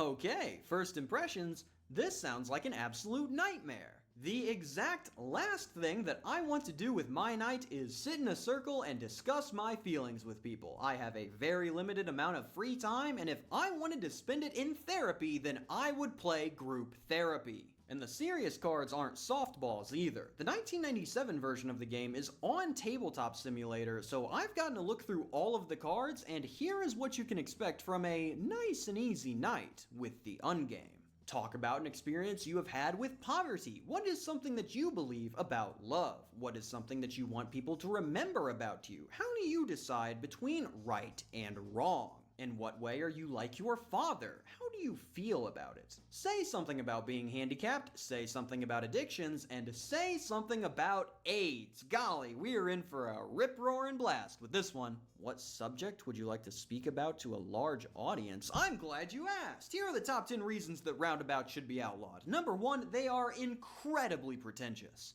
But that's not all, as what is something you really like about yourself? I'm very competitive. So how do you win this bad boy? Well, silly Billy, you must be mistaken. There is no competition because everybody wins. Oh, my mistake. I didn't realize that we lived in a gosh dang fantasy land. Everything about this game runs completely opposite to what I am looking for from my games. Heated competition, bitter rivalries, exiting the night knowing that one of your closest friends would absolutely hit you with a bat right now if they had the chance, basically your standard Mario Party playthrough. I can see where the haters are coming from here because on the surface, this game looks like it has barely any gameplay, little to no entertainment value, and is only good at putting you in an uncomfortable situation that doesn't even conclude with a winner. It looks awful on the surface. And the surface is, I believe, the furthest that the game's detractors ever got when looking into it. As beneath the layers and layers of, oh, absolutely not, you get when first seeing the title, there is a deeper story that starts all the way back with the game's creator, Raya Zakic. Back in 1970, Raya had to undergo 2 surgeries to remove tumors from her vocal cords, which left her in the unfortunate position of being unable to speak for 3 months. During this time period, she began to realize how poorly her husband, and her 2 sons communicated with each other. None of them really knew how things were going with each other, and she began to regret not engaging with them emotionally back when she had the ability to speak. So she began to craft a remedy, creating cards with questions on them that she wanted her family to ask and answer, as well as adding a little hand-drawn board for a bit of flair. The game was such a positive for the family that they began letting neighbors borrow it, and she even began making more copies before writing to 28 different game publishers to see if she could get the title out to a wider audience. She was turned down by all 28. The big companies couldn't imagine any American playing a game he couldn't win, with them also being wary as to how people don't generally want to talk about their feelings. Gee, sound familiar? After that 28th rejection, Rhea threw the game into the trash, determining that nothing would come of it, and that likely would have been the case had a neighbor boy not fished the game out of the garbage and taken it to his parents, one of which worked at an educational marketing firm. The parents approached Rhea about the game and she agreed to give it another shot, with the boy's parents even remortgaging their house in order to put the game into production. By 1985, the Ungame had sold more than 1 million copies and is sitting at over 4 million sold today. That is a genuinely heartwarming tale full of pretty much every emotion available, but we are not done yet, as there are still a few more things that I need to address about the game's background, as they are far too wacky to ignore. First off, want your emotional trials with you on the go? Then pick up one of the many pocket Ungames that we have on offer. These portable renditions of the title carry all the trauma-dumping fun of the original wherever you may roam, with versions for all ages, couples, families, teens, kids, some guy named Christian, and the Spanish. Speaking internationally, the Ungame is not just an American thing, as there are quite a few pictures online of Japanese variants for both the standard and pocket versions of the title. And lastly, while companies wanted nothing to do with it initially, once those numbers started flying high, there were plenty who wanted in on the uncraze, including a group that just keeps popping up on this show for some reason: television networks. Yes, there were count 'em, two separate attempts to turn the Ungame of all things into a gosh dang game show. And I'd like for you to go ahead and imagine about how well that went. Now, the second one never got past the ideas phase, but they did have a vision for what the show would be. Contestants would stand on top of a life-sized game board and roll giant foam rubber dice before flipping over massive cards, I guess to talk about their personal issues on network television? Okay, quick question. If the board game itself is designed to not have a winner, what the heck are the people on the show playing for? Is the host just there to try to cheer them up? But that idea was scrapped. They probably didn't put too much thought into it before just abandoning the project. Nothing hurt. I can't say the same for the first attempt though, as those bozos didn't just finish their idea, they produced an entire pilot for it. These absolute goons created a pilot episode for a game show based around a game that has no winner, flew out to California to show it to Rhea, and botched the premise so hard that the only thing she could say about it was, quote, "I was sick." This was partially due to the lovable host of the program, who was, may I remind you, during a game all about encouraging listening and understanding, pointing out contestants' wrong answers. Could you imagine delving into a genuinely heartbreaking memory of one of the biggest regrets in your life, and the host just looks at you and goes, "Nah, I don't think so." I have not been able to find any mention of this pilot anywhere besides the Pittsburgh Press in 1981. So if anyone has any information about this, please send it to me. I need to see this. But as for the game itself, I do still think that it deserves to be here if we are looking at it as a game. All luck, no scoring, no balance, no mechanics, no win condition, no winner, and a gameplay loop centered around sharing personal and likely sensitive information. This is a terrible idea for a board game. But unlike titles like Group Therapy, it wasn't designed nor was it meant to be played like a game. Its main goal is to be kind of a facilitator for you to enter difficult conversations with the people you care most about. Conversations that likely wouldn't have taken place without it. Think of it this way. If given the opportunity, a lot of people would probably love to get to know their friends more on a deeper level, but most likely don't want to share their own experiences for one reason or another. If everyone in the group is feeling this way, you only need a small instigator to break through that initial wall and get the conversation rolling. And that's exactly what this thing is trying to be. This is such a core aspect of the game's identity that even the BGG description recognizes it, classifying the title as possibly being outside the scope of Board Game Geek. which is a description given to things that they don't see as board games, like lawn darts, foosball, or the Magic 8-Ball, with the only reason that it is included in the database being due to history. So with that in mind, yeah, it is a terrible idea for a board game, but this isn't really a board game.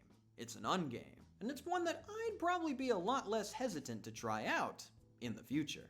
And I might get to do that sooner than expected, as after finishing up all the footage, guess what arrived in the mail for me? This version of the Ungame was sent to me by Jules and Charles, two fans that also included a lovely letter and this horrifying picture of the rat that I interpret to be a warning. Thanks to these two, a tabletop port for the game is now in the works, so check the comments if you'd like the chance to tell it like it is. Thank you, Jules. Thank you, Charles. Let's get back to it. Well, that was a nice change of pace for our normal coverage, a mostly feel-good story with just a little bit of stupid sprinkled in. So I think I'm about ready to call it here, before I end up having to touch on another title that is going to completely ruin the...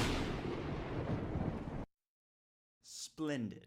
Oh boy, this board is sure getting some work today! Intelligent Design vs. Evolution is the 2006 board game that aims to educate players on the debate surrounding whether the world as we know it came from the intelligent design of a creator or through the evolution of nature. Utilizing trivia cards and fun facts brought to you by author and evangelist Ray Comfort and star of hit 1980s sitcom Growing Pains, Kirk Cameron. This is the second time Kirk Cameron's popped up on here. How does he keep showing up? What you do in IDOV is start in the beginning with your brains and move around the board until you reach the end of time, answering trivia questions and collecting brains in the hopes of having the most once you reach the end. Now, this isn't really too bad an idea for a board game. Presenting the arguments and findings of each side will allow players to interpret the information in the way they see fit in order to draw their own conclusions, ultimately leaving the game with more knowledge on the subject than they came in with. So as long as the game is not deliberately biased towards one side, this could end up being pretty interesting. Let's learn a little more about it and see what's on the back of the box. Intelligent Design vs. Evolution is deliberately biased. Aw, we didn't even make it 8 words! Yes, IDOV is not a neutral look at both sides of the argument. It is in fact a very one-sided affair that utilizes specially chosen facts and points in order to disprove or discredit the evolution theory and prop up intelligent design as the only one that could realistically make sense. And unfortunately for the creators, its attempts are not only done poorly, but sloppily. Now, I have it on good authority, that being mine, that this might well be the single worst idea out of any game that we've covered today. And that all stems from something that I'm going to bring up later in this segment, the backfire effect. But before we get into that, let's focus on what the game itself is offering and how it fails at its main mission. As you can tell, IDOV doesn't really have a lot going for it from a gameplay perspective. There are no alternate paths, no choices for you to make, all you really do is roll the die and wait for the end of time. Concerningly, the end of time comes a solid 3 spaces after the year 2001, so if you haven't gotten your affairs in order yet, you should probably get on that. Now, in terms of a quality perspective, the board, pieces, and cards are all reportedly really well made, to a surprising degree. The main issue with the title, though, stems from those aforementioned cards and what is on them. No two ways around it, the game has been accused of having question cards that are poorly worded, poorly sourced, and laden with errors throughout. So in order to see if that is true, let's take a look at a couple of them together. Brain teaser, true or false? Ramapithecus, once widely regarded as an ancestor of humans, has now been recognized as merely an extinct type of orangutan. Answer, true. The source, wikipedia.org. This cannot be the first one. Wikipedia. W-I-C-K-pedia. Remember, kids, you can't use John Wikipedia, the free Candle encyclopedia, as a valid source. How do you misspell your own gosh dang citation? Spellcheck has been around since the ARPANET. This game was made in 2006. Alright, bad start, real bad start, but an extra C here or there isn't worth getting wrathful over, so let's just try another one. Which well-known publication said, in extraordinary ways, modern archaeology is affirming the historical core of the Old and New Testaments, supporting key portions of crucial biblical stories. The answer? Reader's Digest. Johnny, this argument is going back and forth. It's anyone's game right now. Oh, and he just pulled out the opinion article from Reader's Digest. Johnny, this game is as good as over. But these cards are really just small fries. There is stuff like this throughout the game. What I really want to show you is what very well could be the single worst trivia card I have ever seen. Let's see if you can get it right, and for bonus points, try to guess their reason why. Brain teaser. Is the church filled with hypocrites? No, yes, or only in certain denominations? Oh. The answer? No. Oh. There are no hypocrites in the church. The church is made up of genuine believers. Hypocrites aren't believers. They are pretenders who will be sorted out on Judgment Day. Sorry, I had to turn my brain off and back on again. Let's go through this line by line and figure out every error present on this card. To start, they've seemingly used the wrong equation and gotten the right answer, as the correct choice here would be A. For the church to be filled with hypocrites, you're talking at the minimum a 75 to 80% hypocrite to non-hypocrite ratio, which is safe to assume not the case. So, they got that one? Next up, answer C, only in certain denominations. You cannot have an open-ended answer in your trivia game, as that leaves the door ajar for something to sneak in there and mess everything up. For example, if somebody gets a little silly and founds Southern California's very own Church of the Proud Hypocrite, I'm going to guess C and be quite miffed when I'm told I'm wrong. Following that, no, there are no hypocrites in the church. You cannot make the claim that there is not a single one when I know some and see them there. No man is without sin, Kirk. And the worst part, their explanation. There are no hypocrites in the church because the church is made up of true believers, and hypocrites are not true believers, they are pretenders, and since they are not true believers, they are not part of the church, which means there are no hypocrites in the church. Did you get all that? I see the no true Scotsman fallacy be thrown around a lot when talking about this game, and it absolutely fits here. A Scot hears on the radio about a crime that an Englishman committed and exclaims, "No Scotsman would ever do something so vile." When the next day rolls around, he hears on the radio about a crime that a Scot has committed that is even worse, and exclaims, "No true Scotsman would ever do something so vile." Basically a more sophisticated version of moving the goalposts, or the famous world-renowned "nuh-uh, that one doesn't count" fallacy. In addition to that, if they are pretenders that will be sorted out on Judgment Day, then until that day comes, then they are still part of the church, which means the correct answer would still be A because of the wonky precedent set by using the word filled. This question is a disaster. A good chunk of the questions in the game are like this, but luckily for you, you won't have to deal with too many of them, as this trivia game comes with a grand total of 250 questions. Comparing that to other trivia games like Trivial Pursuit Classic Edition and its 2,400 questions, you're likely going to run into repeats after just a few rounds. But really the biggest story here is just how bad of an idea this entire thing was for achieving their intended result. As in attempting to showcase the lack of merit behind the theory of evolution, all they did was show the lack of merit behind themselves. This is a perfect example of that backfire effect in action, where one person tries so hard to convince someone to agree with them to think the way that they do, that they employ every trick in the book, presenting one-sided info, belittling the other person, describing your way of thinking as corrupt and evil while my side is right and just. In doing so, they end up pushing not only that person away from their belief system, as they want nothing to do with a group that behaves like this, but also push others away as well when they see this behavior take place, resulting in a much more negative view of your group as a whole. Every group has people like this in it. Religious organizations, ideological groups, members of specific communities, political affiliations, and if you think that your group isn't like the others and doesn't have this going on, I'm sorry to say, but you might be the one doing it. But I think that's about enough on that end. Between the heart-wrenching story and the nature of disagreement discussion, I think this episode might have gotten a little too heavy for my taste. So to lighten the mood before I send you off, we're gonna play a quick round of my totally original brand new game, Bright or Bigoted. First up, the color gray. That's the most racist thing I've ever seen in my life. Signing off for another big win, I am Cam Sandwich. Thank you for watching and have a fantastic day. A special thank you to my suppliers, staff, and chefs over at the deli, as well as the media preservers helping me get these rare games ported for the I public don't remember to what I enjoy. have next If you'd in the like to list. join the crew, you can take a look using the link in the description below.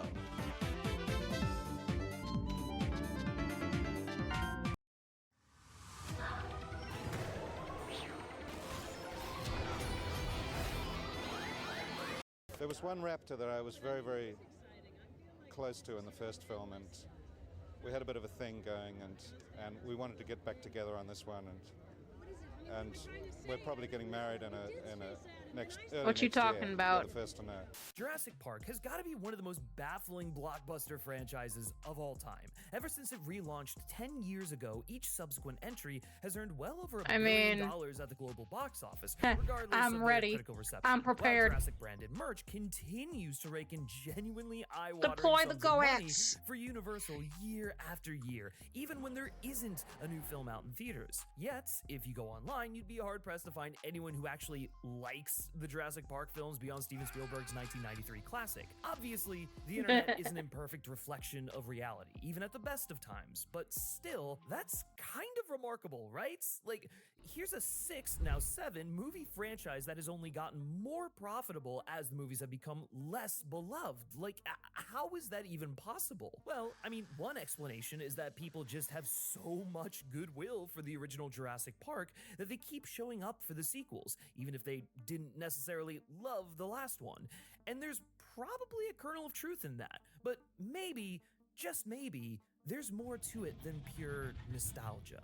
Maybe the Jurassic sequels just aren't as loathsome as their reputation might suggest. While none of Jurassic Park's successors have ever really managed to replicate the original's unique blend of incisive socio-scientific commentary and visceral creature feature thrills, almost all of them have something worthwhile to offer. Take The Lost World, for example. I mean, I've made no secret of my love for that movie, and I can assure you that isn't in spite of the fact it isn't as thought-provoking as its predecessor. If anything, I love it precisely because it leans further into pulp sci-fi than the first one. And don't get me wrong, The Lost World has plenty on its mind too, enough to warrant an in-depth video of its own, which, you should all check out if you haven't already, because it's a bigger and better version of the one I made a couple of years ago. But that substance doesn't necessarily call attention to itself. It's more subtextual, and I'd argue the same can be said for most of the other Jurassic sequels as well, including the infamous Jurassic Park 3. Alan. A film so universally reviled, it put the series in the ground for 14 years and crystallized, or I guess I should say fossilized, its reputation as a series of diminishing returns. Clocking in at just a hair over 90 minutes, JP3 remains the nadir of the series for quite a lot of people, encapsulating everything audiences disliked about The Lost World without any of Spielberg's signature style to smooth over the cracks.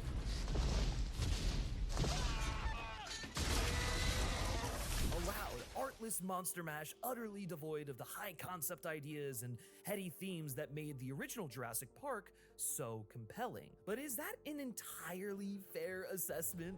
Well, I mean, if you looked at the title of this video before you clicked on it, then you probably already know where I'm going with this, because the short answer is no.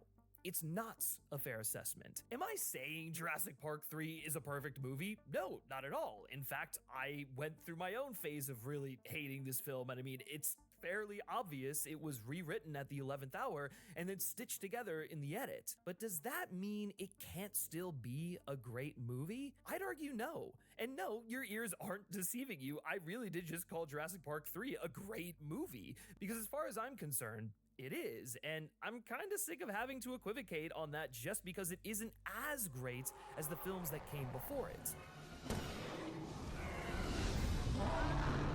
I feel like the main reason the Jurassic sequels have the reputation they do is because they're constantly being compared to the original, which isn't a particularly fair way to measure a film's value, in my opinion. Like, even if the original Jurassic Park wasn't a stone cold classic, how can a film's merits be relative to another film? I mean, you know, call me radical, but I think that's a pretty reductive way to look at art, even populist art like this. Jurassic Park 3 may not be Jurassic Park, and may not even be The Lost World, but it's a damn good film in its own right. One that succeeds in telling the story it set out to tell, despite a complicated production, and manages to advance the story of Jurassic Park in a way that feels as intellectually and thematically in tune with Michael Crichton's novels and the films they inspired as any other movie in the franchise, even if it doesn't always wear it on its sleeve. But before I can explain myself, a quick word from today's sponsor, Factor. Unless you're a T-Rex, you probably can't rely on a steady stream of terrified goats to keep your appetite satiated throughout the week. But Factor offers the next best thing. With 35 weekly menu options, including popular options like Calorie Smart, Keto, Protein Plus, or Vegan and Veggie, plus more than 60 add-ons every week like breakfast, on-the-go lunches, snacks, and beverages, Factor takes the stress out of meal planning. Every fresh, never frozen meal is chef-crafted, dietitian approved, and ready to eat in just 2 minutes. And when things get hectic, Factor is flexible. You can change your order up every week with plans ranging from 4 to 18 meals per week, or pause or reschedule your deliveries anytime. It's that easy. I know for me personally, the rising cost of groceries has been a big concern in my house, but you know, thanks to Factor, I can always count on delicious meals made with quality ingredients at an affordable price. Just having that peace of mind is almost as good as the food itself. I mean, I got chicken and steak dinners from Factor that were absolutely to die for. So what do? Head on over to factor75.com or click the link below and use code 50filmspeak to get 50% off plus free shipping on your first Factor box. That's code 50filmspeak at factor75.com to get 50% off plus free shipping on your first box. And thank you so much to Factor for sponsoring this video. It's no secret that the production of Jurassic Park 3 was an unmitigated disaster. With no existing source material to draw from, the filmmakers struggled for years to settle on a direction for the story. Early on, Steven Spielberg, now serving as an executive producer rather than director, pitched the film as an homage to Robinson Crusoe, with Alan Grant living on Isla Sorna to observe raptors in their natural habitat like a paleontological Jane Goodall. Over time, that idea morphed into something more akin to Lord of the Flies meets an 80s slasher movie and would have featured a group of teens getting marooned on the island and having to fight for survival. After almost 3 years of limbo, screenwriter Paul Buckman delivered a draft that finally showed promise. Although the script wasn't officially locked in, pre-production began under the assumption that the final shooting script would more or less resemble Buckman's draft. However, Steven Spielberg and the man enlisted to replace him in the director's chair, Joe Johnston, still had reservations. Johnston, in particular, felt the story was overly complicated, and so just 5 weeks before Principal began, with a cast and crew in place and set pieces already well into development, he and Spielberg decided to scrap the script entirely. A batshit insane move that many cites as the film's original sin. But as counterintuitive as this might sound, I actually think this decision sort of saved the movie. Because truth be told, Johnston and Spielberg's concerns were valid. Buckman's script is undeniably interesting, but way too cluttered. I mean, there's just a few too many moving parts and none of them totally cohere. It should go without saying that it's a really bad idea to scratch your script a little over a month before shooting, but given the script's issues, I get why they did it. So, after consulting with David Koepp, the writer of both previous Jurassic films, Johnston brought in Alexander Payne and Jim Taylor. And yeah, you heard me right. That's Alexander Payne and Jim Taylor, the people you'd probably least expect to write a Jurassic Park film. They were brought in to streamline the story while retaining as many of the key cast members and set pieces from Buckman's script as possible. You know what? It works. I'm not saying it's a seamless rewrite by any means, but the story Payne and Taylor pulled together is infinitely more cohesive than Buckman's draft. And the fact that they managed to do such an extensive rewrite in so short a time frame is nothing short of miraculous. Regardless of what you think of this movie, it really should have been 10 times worse. And it wasn't just the plots that got an overhaul. In paring down the story so much, Payne and Taylor also had to rework a majority of the characters. While Oh, roles that's like nice. Billy and Cooper remained relatively unchanged, others underwent extensive retooling to better fit the new storyline. The character with the most dramatic rewrite was, ironically, the film's only returning cast member, Dr. Alan Grant. In Buckman's script, Dr. Grant is characterized as someone eager to get back onto the island so that he can study the raptors. It's so fundamental Damn to it. his characterization that I just realized the chat thing is not how I wanted it to be. Dang it. It's like going over my overlay. I should have just had like this background color as a separate piece and then having this be under it. Whatever.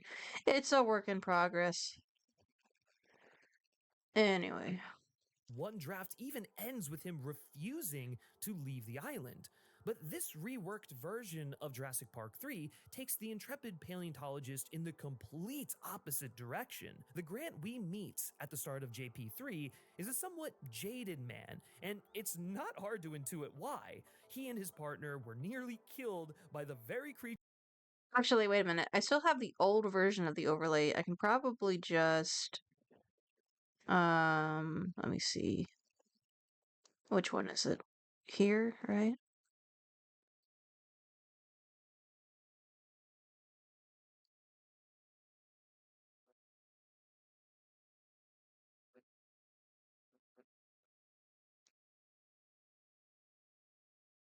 Yeah, there we go. That works.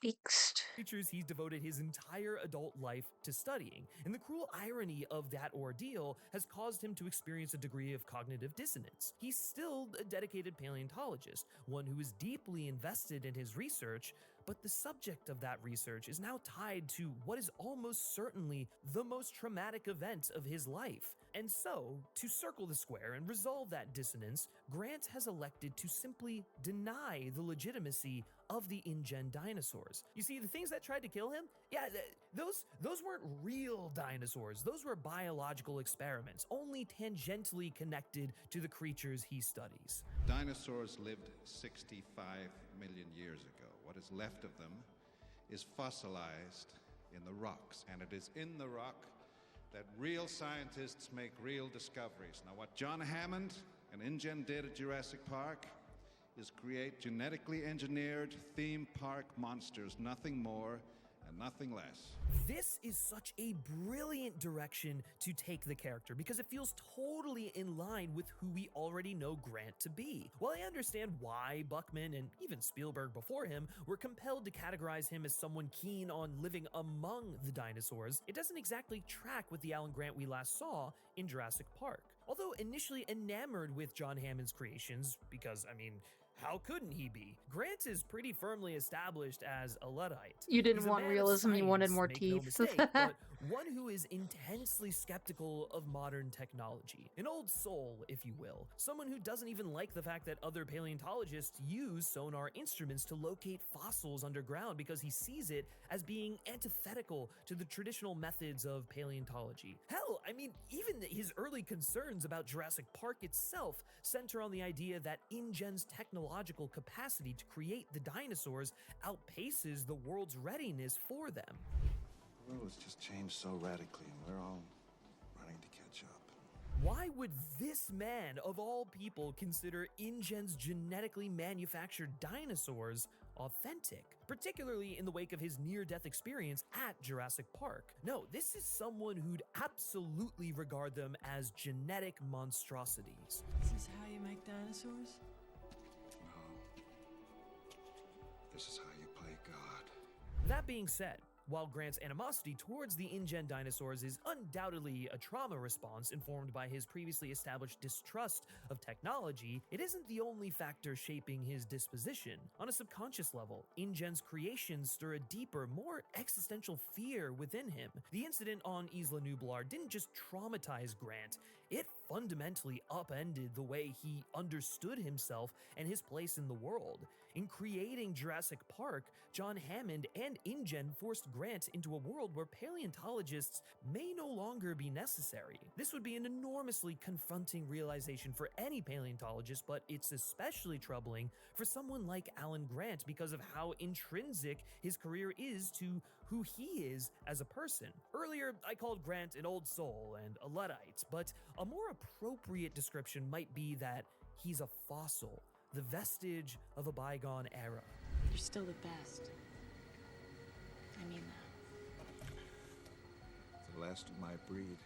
Grant is someone who feels totally out of step with the modern world, and his choice of career reflects that aspect of his personality. In a very literal sense, paleontology is an extension of who he is.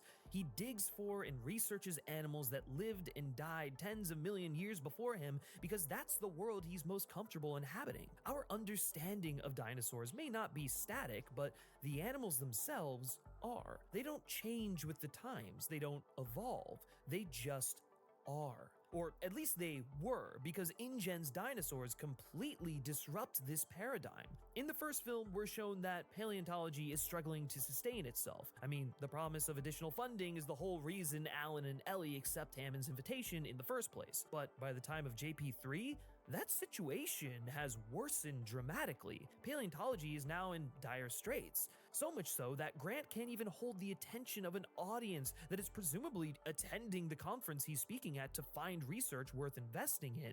And when they finally do perk up, it's only to ask about Jurassic Park, or question why he's even still bothering with his research at all. Your theory on raptors is good and all, but isn't all this conjecture kind of moot? It's a fair enough question, albeit asked in a douchey way, but Grant doesn't respond as if he's just been asked a career question. Instead, he takes the remark quite personally, offering a curt rebuttal, and that's because to him, it wasn't a career question.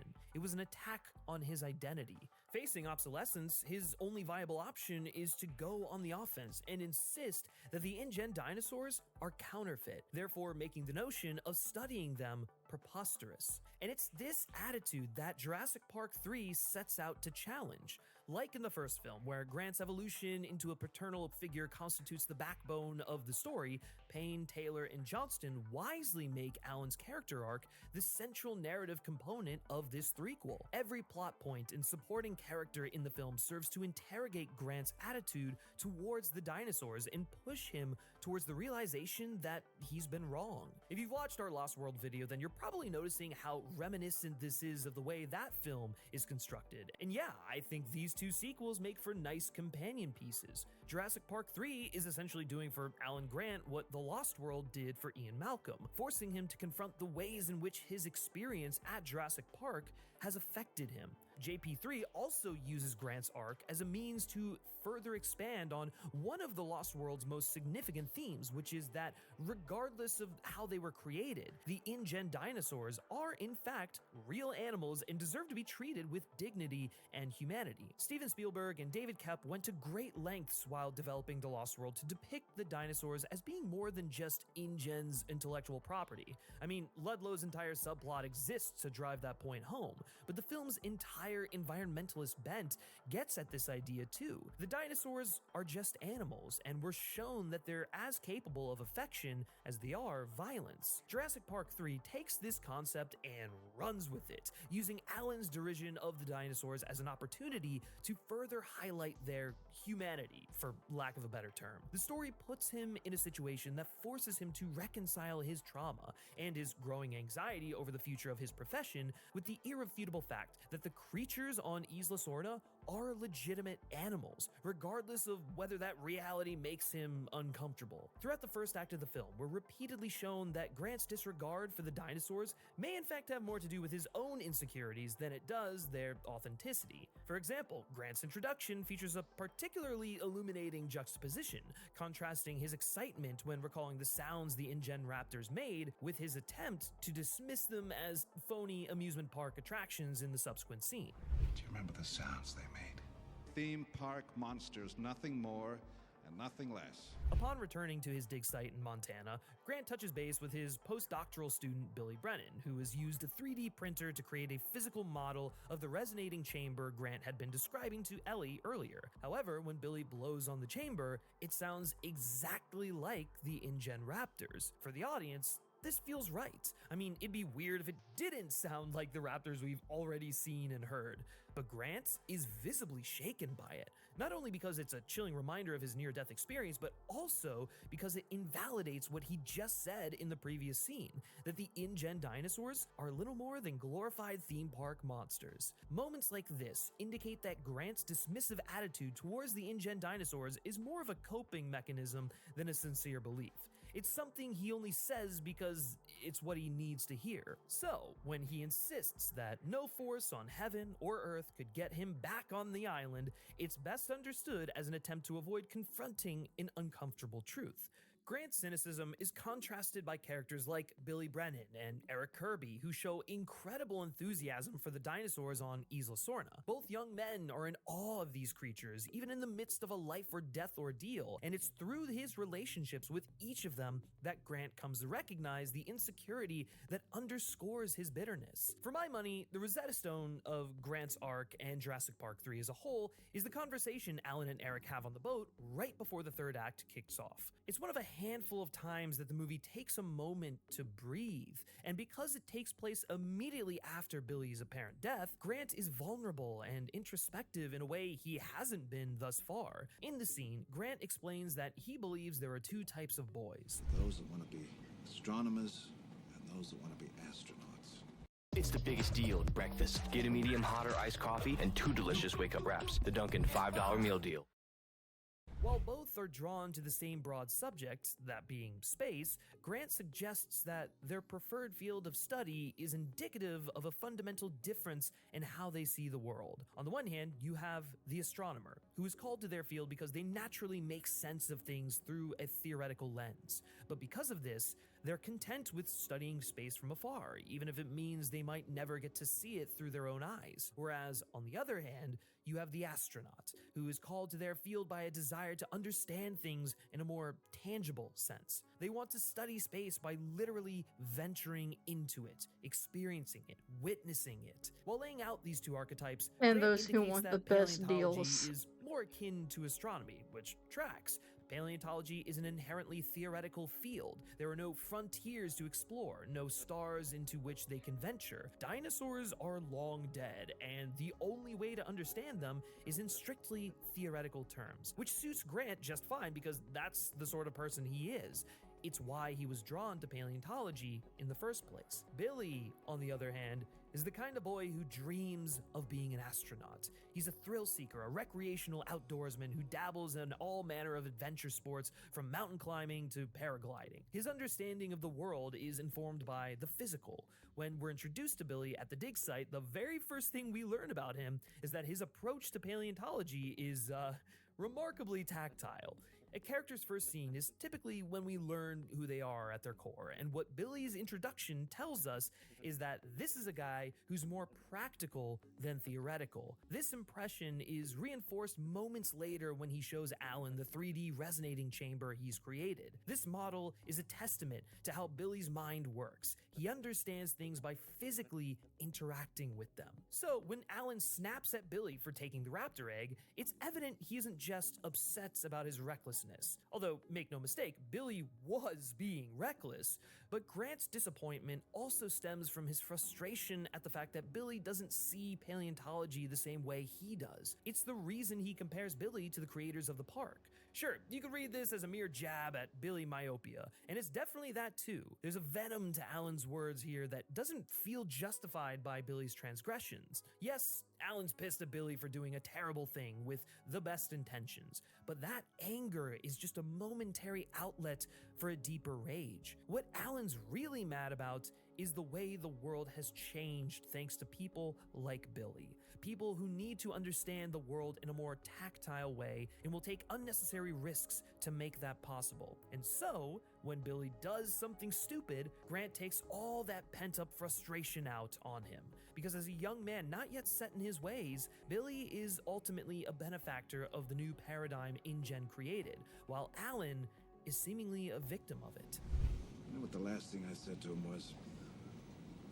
I said, "You're as bad as the people that built this place." Which wasn't true. Billy was just young.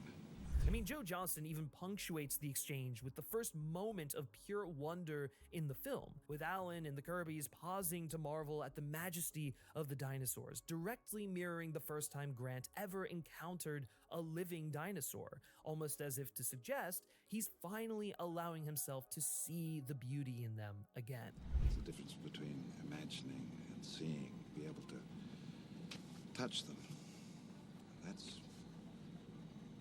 That's all that Billy wanted. If Alan is the astronomer and Billy is the astronaut, then Eric is kind of a synthesis of the two. Although we don't learn a whole lot about Eric's life off the island, what we do learn is that he's incredibly well read on dinosaurs. Yet, for all his book smarts, we're also told he's adventurous and highly resourceful. Kid's got resources. Remember what it was like to try to ground him?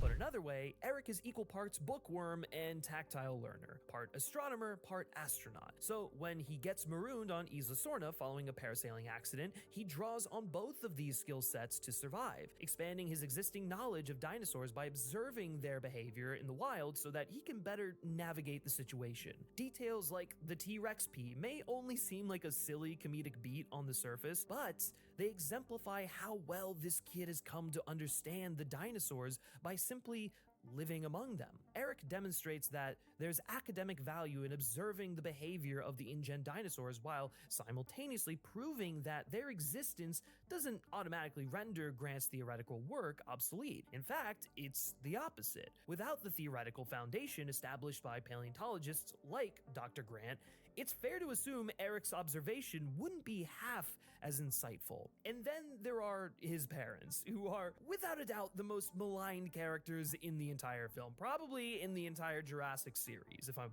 being honest. The hate boner people have for the Kirbys has always bugged me a little bit, even if, yeah, I did go through a phase of hating the Kirbys as well, thinking they were annoying. Maybe it's just because I'm a sucker for civilian characters and adventure stories like this, but personally, I've always appreciated their presence in the film. I think they go a long way towards making the stakes feel real because they're reacting to them in a way any normal person would if put in their shoes. In a lot of ways, they remind me of another criminally underappreciated adventure movie, Willie Scott from Indiana Jones and the Temple of Doom. Like Willie, the Kirbys get a lot of flack for simply reacting to an extraordinarily intense situation like actual human beings. And look, I get it. A lot of you just don't find the tricycle plots of it all very entertaining. The screaming and bickering is too grating, but that's the whole point. Paul and Amanda aren't meant to be frustrating people. The humor of their characters is derived from how much the rest of the cast can't stand being around them.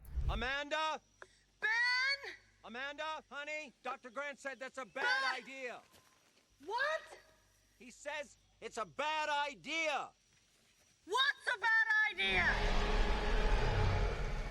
I don't know, I've just never understood complaining about something that a movie is very clearly doing on purpose as if it's some massive oversight by the filmmakers. Whether the humor lands for you is entirely subjective, but it's a bit silly to act like Joe Johnston and company didn't realize how annoying the Kirbys were. But hey, I mean, they aren't just here for comedic relief. Like their son, Paul and Amanda actually serve an important role in Grant's narrative arc. In my video on The Lost World, I explained that Steven Spielberg and David Koepp presented the T-Rex in that film as a mirror to Ian Malcolm in an effort to deepen the film's overall exploration of Parenthood. And Jurassic Park 3 does something remarkably similar with the Kirbys, paralleling their mission to rescue their son with the raptors, who only pursue the humans to retrieve their stolen eggs. Not unlike the Kirbys, who essentially kidnap Dr. Grant so that he can help them find Eric, the raptors are initially framed as irredeemable monsters. At one point, they're literally shown floating in tubes in an abandoned lab to further emphasize their seemingly unnatural existence. But as the film goes on, it becomes clear that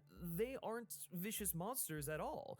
They're concerned parents, desperate to reunite with their young, albeit ones with giant talons on their feet. And because of this, the conflict with the raptors is ultimately resolved by recognizing them as living beings and returning what was taken from them. If The Lost World marks the point at which the dinosaurs of Jurassic Park are treated more like real animals as opposed to bioengineered monsters, then Jurassic Park 3 is when that same level of depth is finally extended to the raptors, who had, to this point, been depicted as the most innately evil of Hammond's creations. Something else I love about the way this raptor subplot concludes is how effectively it pays off the film's overarching theme of communication. Throughout the story, we're repeatedly shown the ways in which a failure to communicate has made the characters' lives demonstrably worse.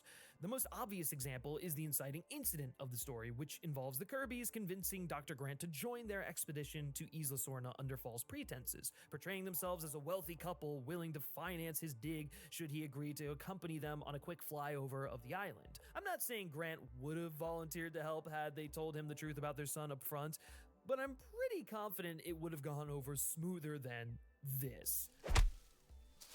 Then there's the Kirbys themselves, whose marriage is implied to have fallen apart thanks to a breakdown in communication. Although the catalyst for their divorce is never spelled out explicitly, a number of their interactions make it clear they weren't very upfront with one another during their marriage.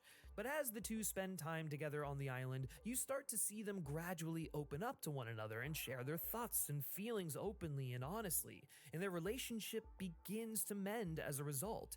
It's shockingly nuanced character writing for what are secondary characters in a 90-minute monster movie that was rewritten months before production. And then there's the whole situation between Alan and Ellie. I don't know if people consider their separation controversial in the same way they do decisions like having the Spinosaurus body the T-Rex within the first half hour of the movie, but I know I sure did. After flying off into the sunset together at the end of Jurassic Park, presumably more in love than ever before, Jurassic Park 3 reveals that Dr. Grant and Dr. Sattler have since separated. And holy shit, did I hate this as a kid? Like, man, that really sucked. Even as a fan of this movie, it irked me because it seemingly negated Alan's growth as a character. He found the paternal instinct Ellie knew was inside of him, and now they can finally advance to the next stage of their relationship and have a family of their own. I guess Alan's still chill with kids, seeing as he's down to play dinosaurs with Charlie in the sandpit, but I guess that wasn't enough to maintain his relationship with Ellie after all.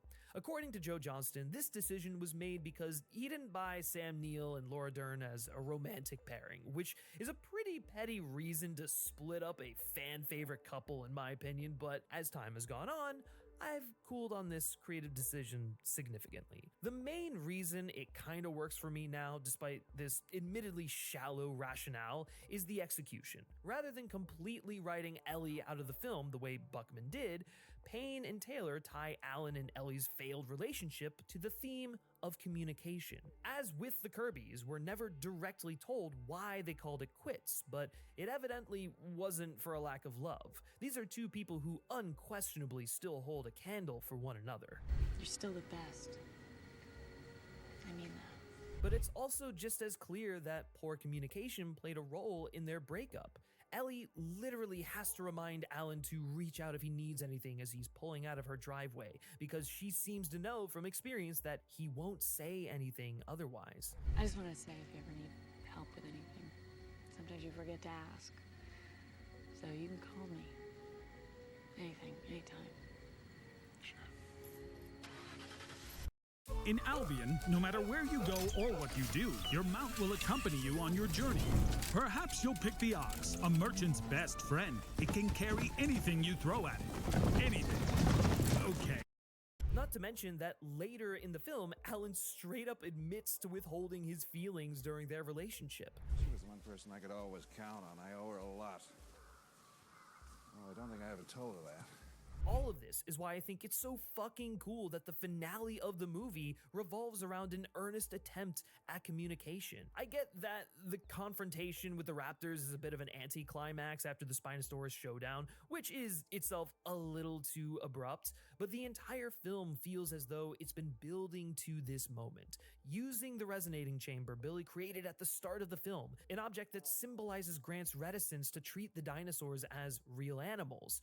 Alan communes with the Raptors to de-escalate the situation. He doesn't have a full-blown conversation with them or anything because, I mean, that'd be stupid. But he mimics the calls he's observed them using to challenge the pack's dominance and convince them that he has backup on the way. For a film that's often dismissed as being underwritten, this is exceptionally economic storytelling. In one fell swoop, Payne, Taylor, and Johnston effortlessly pay off the film's two biggest thematic through lines. Alan recognizes the Raptors as animals and uses his experience observing them in the wild to communicate with them and neutralize the situation.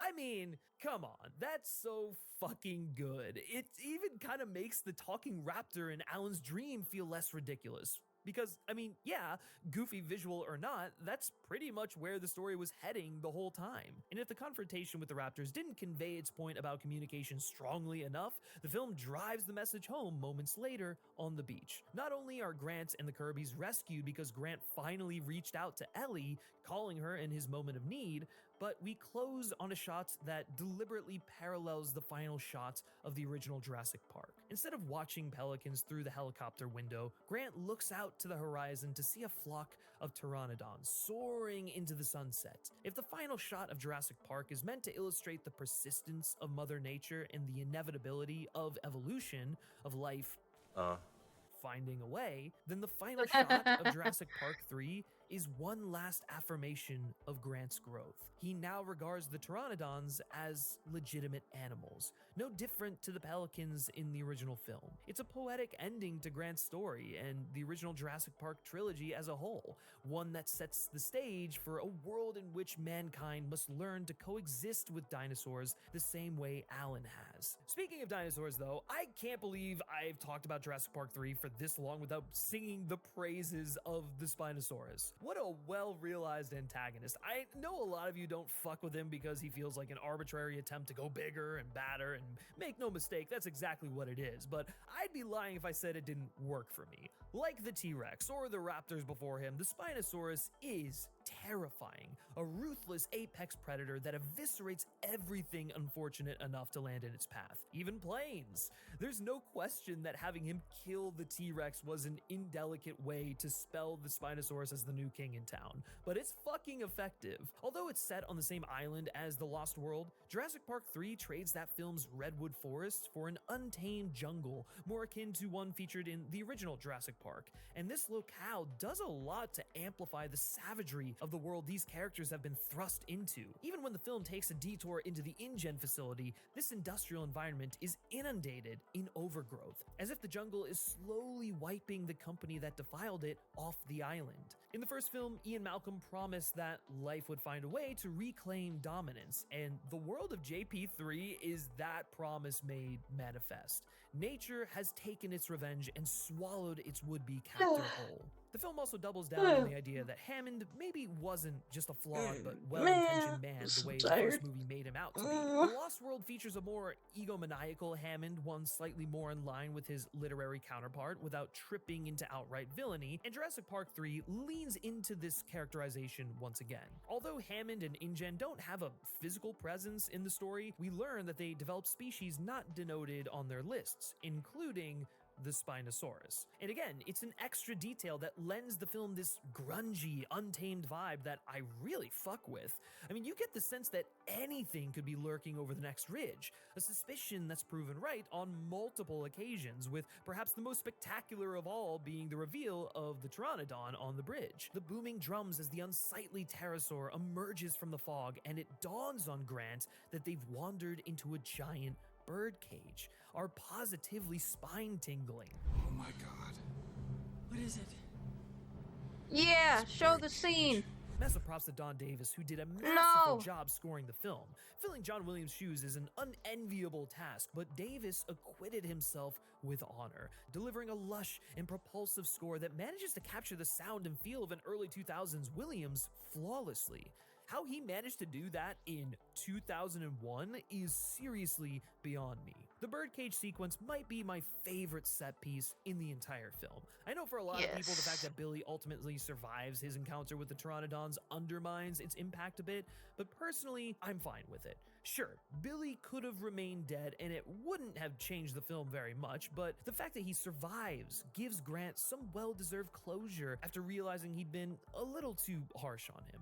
For all his poor decision-making, Billy wasn't being malicious and probably didn't deserve to die so violently for his mistake. I mean, if John Hammond gets to walk away from Jurassic Park unscathed after all he did, then why is it such a problem that Billy Brennan does too? And the birdcage is far from the only standout set piece in the film. If there's one thing we can all agree on, it's that Jurassic Park 3 has no shortage of action. Because the film is leaning more into survival horror than either of its predecessors, the action is relentless. The first big set piece of the film, in which the Spinosaurus assaults the plane's fuselage, does an excellent job setting the pace for the rest of the film. It might legitimately be the most elaborate dinosaur-centric set piece in the entire franchise. Between the constantly moving fuselage and the two life-sized animatronic dinosaurs duking it out while cast members dart around their feet, it's remarkable how much of this scene was done in camera. And given the fact it takes place in broad daylight, it's wild how well it still holds up 24 years later. I really like the third film. I'm very proud of it, and I think it works really well. It moves like an express train. I think it's a bloody good film. I'm well aware that Jurassic Park 3 will probably never get the critical reevaluation I think it deserves. As an unpopular franchise film released at the dawn of modern internet criticism, it's been a cultural punching bag for too long at this point to realistically hope its reputation will change. And perhaps, more importantly, there just isn't enough desire to challenge the popular narrative on this one. No one cares enough about this movie to go to bat for it. They're too busy shitting on the next Jurassic sequel to be bothered. But hopefully, I've at least conveyed why I think it's more worthwhile than people tend to think it is. Is it as well-rounded as its two older siblings? No, not a chance. But that doesn't mean it's devoid of substance. Like so many of the other Jurassic sequels, Jurassic Park 3 might not spend as much of its runtime pontificating on its ideas as the original, but that doesn't mean it doesn't have anything going on below the surface. By paring down what would have been a bloated and overly ambitious threequel to zero in on Alan Grant as a character, Joe Johnston, Alexander Payne, and Jim Taylor deliver a tight and unexpected nuanced adventure that engages with the themes and ideas that have underpinned this series from the very beginning, while delivering visceral thrills that stand shoulder to shoulder with the very best Jurassic Park has to offer. It's such a shame this film was received so poorly that it killed the franchise for almost 15 years, because I'd love to know what Jurassic Park would look like today had the fourth entry picked up the torch directly from 3. I mean, Ian had his film, Alan got his film, Ellie should have had her film, but, you know, I guess that potential is purely theoretical at this point. And if Jurassic Park 3 has taught me anything, it's that it's not very productive to dwell on theory when reality is staring you directly in the face.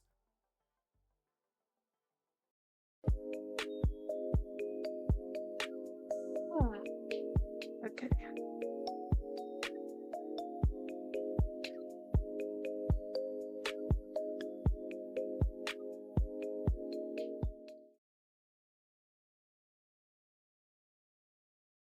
Mario Kart World has launched, and with it comes their most Oh, ambitious yeah, this game one. mode to date, the free roam mode, where you're allowed to drive across the entire world and find collectibles while taking in some of the scenery and views. They basically announced an open world Mario Kart collectathon. If I heard this statement as a kid, I probably wouldn't have made it to adulthood, because I would have died from shock. This really does sound like a dream come true. So I decided that I was going to take it upon myself to try and beat the free roam mode before playing this game in multiplayer to answer a single question. Is the single player in Mario Kart World even fun? Is Mario Kart all by yourself fun? Who knows? But we're about to find out. The rules are simple. I can't play this game with any other players. I can't fast travel, meaning I have to actually drive from every single location to the next, no matter how far and tedious that is. And, most importantly, I can't look up the locations of collectible items, so I kind of just have to figure everything out as I go. So, let's begin. Our journey starts, and it's kind of a massive foreshadowing on the rest of our experience.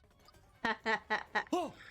I don't know what's going on, wait! When you start the free roam mode, it just kind of throws you in, which on one hand is really cool and shows the technological advancement from the Nintendo Switch 2, because if the Switch 1 tried to run something like this, we'd be mourning it. But on the other hand, it's kind of jarring because there's no real direction. And when I say that, I mean at all. There's no real pinging system, no cutscene, no menu to see how much you've collected or how far you've gotten. It feels like when a baby achieves sentience for the first time and they're like at a Denny's. Upon opening the map, I noticed that there are apparently 3 different kinds of things to collect: P-switches, question mark blocks, and Peach medallions. We're gonna talk about these 2 later, but for now, we're gonna stick to the question blocks, which are apparently spread out 5 per stage. All right, I'm gonna look at the order of the stages. We're gonna do Mario Bros. Circuit, Crown City, Whistle Stop Summit, DK Spaceport. So we gotta go to Mario Bros. Circuit. Please tell me. Okay, we're right next to it. We're right next to it, baby. So I need to jump off of this thing. All right, excuse me. We start to head over to our first stage, Mario Bros. Circuit, and for the first 24 minutes of gameplay, we have absolutely no idea what we're supposed to be doing. But then we experience you guys our are first still doing breakthrough all right. and learn exactly what we're looking for. Oh, I see a thing right here. On top of this, I saw a question mark block, but like a weird one. It was like graffitied on. We may have found our first thingy. Oh? Yes! We found one! Okay, we know what we're looking for. We have now realized that what we're searching for is an approximately 8-foot by 8-foot square, which you have to touch with your vehicle, located on a map that is estimated to be about 30 square miles long. To make matters a little bit funnier, by counting the available stages on the map, we learn that there is a staggering 150 question mark blocks spread throughout the world. So we had our work cut out for us. Found another one. It's right there. You see it? Sick. Yup. For Mario Bros. Circuit, I just kind of drove laps around the course hoping that I'd see one in the distance, but beyond that, I had no real strategy. Fortunately, Mario Bros. Circuit was kind of small, so Trying to fall asleep, then realized I forgot my meds. You got me a little longer now. How hard every stage is because I think it's fun. So this is gonna go right here. We head over to our next stage, and I really do want to say that this does still feel like a dream come true. I feel like every kid who has ever played a Mario Kart game has wished that they could just drive off of the track and see what the hell was going on in Baby Park, because there's definitely some OSHA violations. And honestly, it is just crazy that that's what they did for this game. I do have more I want to say about this a little bit later, but for now, the drive is kind of nice. The next stage we hit is the Shy Guy Bazaar, which introduces quite possibly our 2 biggest problems with this challenge: verticality and rooftops. Looking for something so small is already hard enough, but having to climb on top of buildings and scan every structure is kind of tedious. This whole thing is tedious. However, we discover some pretty important tech. The rewind mechanic, which lets you rewind in case you fall off of a building. It's incredibly useful, and I'll be doing it a lot. Moving on. There needs to be a block up here. I could sense it, man. Right there. There it is. I knew it. I knew it. I could feel it in my bones, man. Numero uno. Oh, there it is!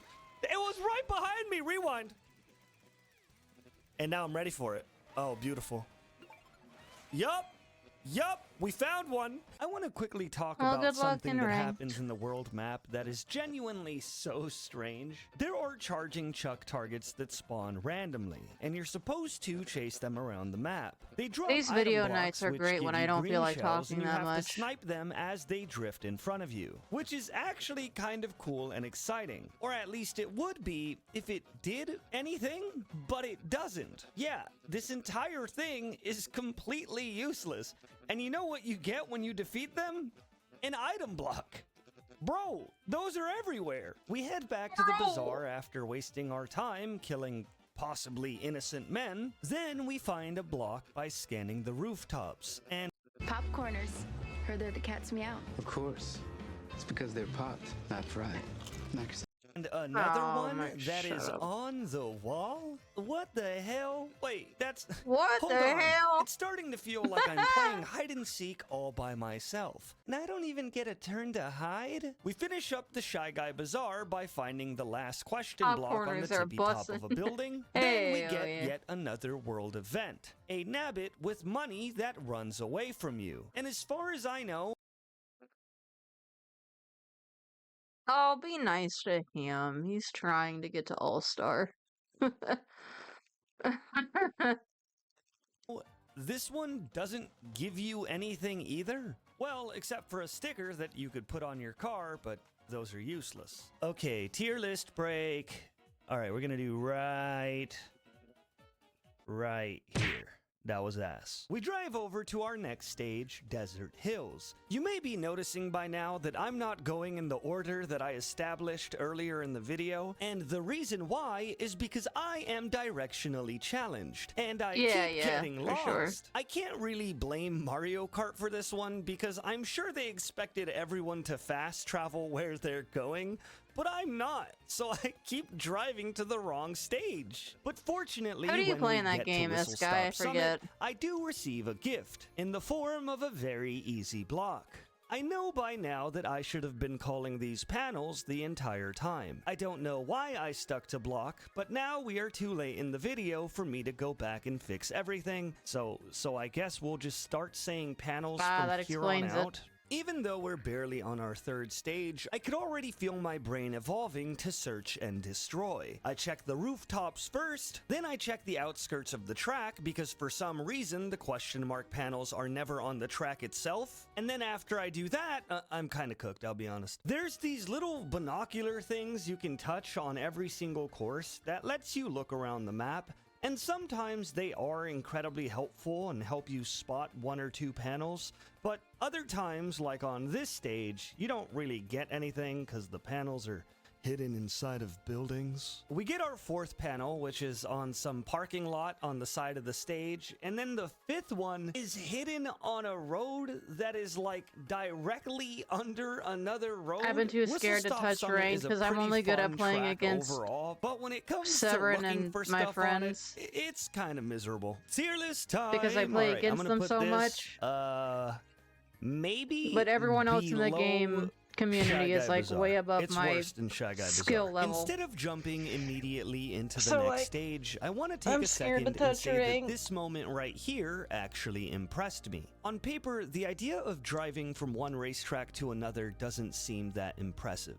Hell, it probably isn't that impressive. But when you leave Whistle Stop Summit and head over to Crown City, it's almost hard to believe that that skyline you see in the distance is actually a full-blown massive metropolis. For me personally, this moment almost feels like the first time Nintendo has been able to make something that actually feels next generation. It sounds silly and like I'm giving them too much credit, but as someone who has played Nintendo games his entire life, on every console that has felt a couple miles behind its competition, I can't help but feel optimistic for the future of this console. Also, this game is $80, so it better work. I have a huge love-hate relationship with Crown City. It is by far the most detailed track in the game, with multiple buildings, parking lots, structures, alleyways, and secret pipes. There's NPCs walking around that actually disappear into the buildings, a beach, and during the day and night cycle, it's genuinely quite beautiful. The negative part, though, is that I'm basically looking for a sticker in New York City.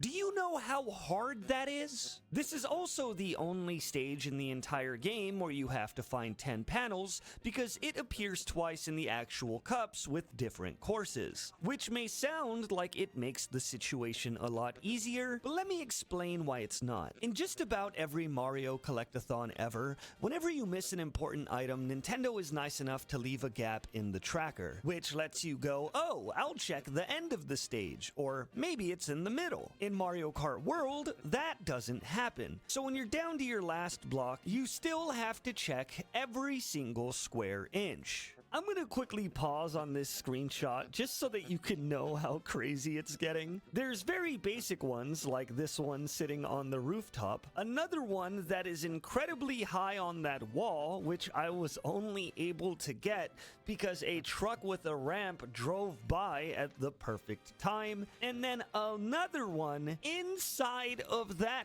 parking lot over there. Like, do you understand where I'm coming from? This is brutal. You know, I really do want to go into detail and talk about every single time I drove past one of these, or how many times I saw the same area again and again. Wait a minute. No, I don't. Moving on. After almost 2 hours of searching every single square inch, we finish up Crown City. Tier list time. All right, now this one was so ass, man. It was so ass. Is there 2 of them here? Yeah, okay, this was double ass, man. No way. Is there a third Crown City down this here? is for Is this gonna be the a future Nicktoons Unite stream I'm gonna do. I've been DK Spaceport is one of the coolest holding tracks off in the on it for like a entire month game. because I've It's just been also the first too track in our distracted to get run this that's dang very thumbnail over finished. the top. Whereas the rest of the stages we've done have been cities, racetracks, but like, and it's been a mountains. month, I gotta do DK it. Spaceport is a floating 15 yards ago. port that climbs to the edge of space. It's actually very cool and one of my favorite tracks in the entire game. It is also mayhaps the most vertical stage in the entire game. It is in fact so vertical that there is a freight elevator you can take to get to the higher spots on the map, which is tragic when it comes to looking for anything. It also doesn't help that it's built kind of like an actual port, so there are 2 huge areas you have to check alongside the multiple layers. Still, it was scenic, so I kind of enjoyed driving around, even though it took me an entire hour to find all of the question panels. Tier list time! Okay, we're gonna do... God, it was bad? Why are my bad. sound I don't alerts think not anything's gonna be as working, bad bro? as Crown City. Bro! Play the dang Warhawk screen. Do the roar. Yeah, there we go. What'd you say? Maybe they don't like me. They were working earlier. I don't know what's going on with them. They being dumb.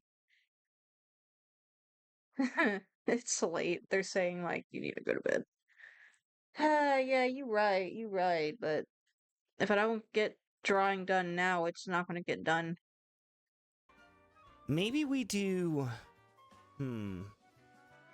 Alright, we'll do it one above Crown City. With DK Spaceport done, we finished up our first cup, and a couple of bonus stages because we got lost. I feel like this is the perfect time for me to talk about something important. Direction. The free roam mode in Mario Kart World has almost none of it, which on one hand seems like an intentional choice to give the player a Tier bit list of freedom, time. but the way it's Wrap up in handled 30. Mario Kart World Well, I is was trying kind to of go till confusing. 3, Remember how I said but I don't there's know if I can make P-switches it. and peach medallions to collect? Well, the I'm not gonna reason live why that I'm not long. really trying to do them yet is because there isn't really a way to tell how many there are. Whereas I'll the try, question man, panels I'll are try. tracked on a stage-to-stage basis, there is no general tracker for the other 2. Sure, it tells you how many you grabbed, but not how many there are or even where they are. What's even more confusing is that P-switches seem to be the majority of what the team focused on. The panels are basically single-player hide-and-seek, but the P-switches are all separate challenges Yeah, that it's spawn tomorrow, things, I know. create waypoints, and use the terrain. As much as I want to sit around and touch every P-switch, it almost feels like a waste of time because I don't know what I'm accomplishing. I hope You know what is really funny though? I think I have my next game planned, and it's not one that I was expecting, but it's pretty on brand for my channel. Yinep, I know you've seen art of him on my Twitter already, but Goth Goat game. Hell yeah. So this game called Corn Kids has really like taken hold of me recently, and I've drawn my Sona for the thumbnail already. It just needs to be shaded. Yo, I'm like excited to play it actually. It's so cute. It's it's a little frustrating, but like I love the characters. Like look at them. Look at them. I'm excited. Just it's funny how me being tied to goats has been a thing since the Poppy days.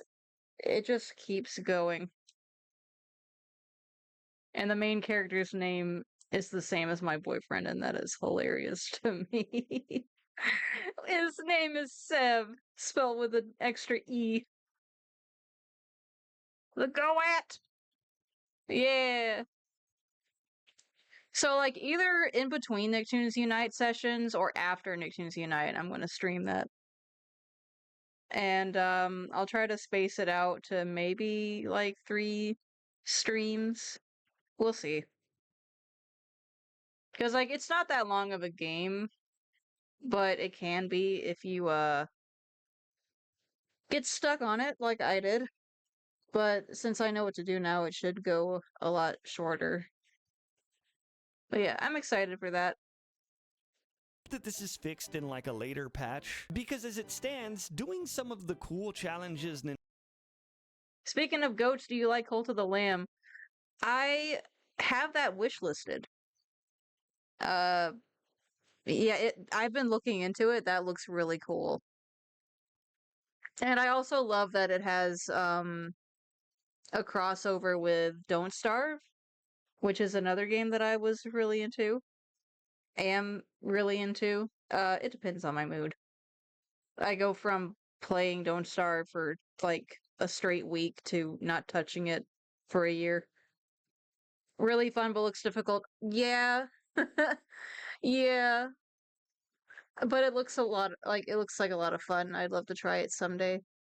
And I brought this up to Severin. I might have brought this up to Ian as well. Like there's been a lot of goats and similar animals in these indie games recently, which is really funny.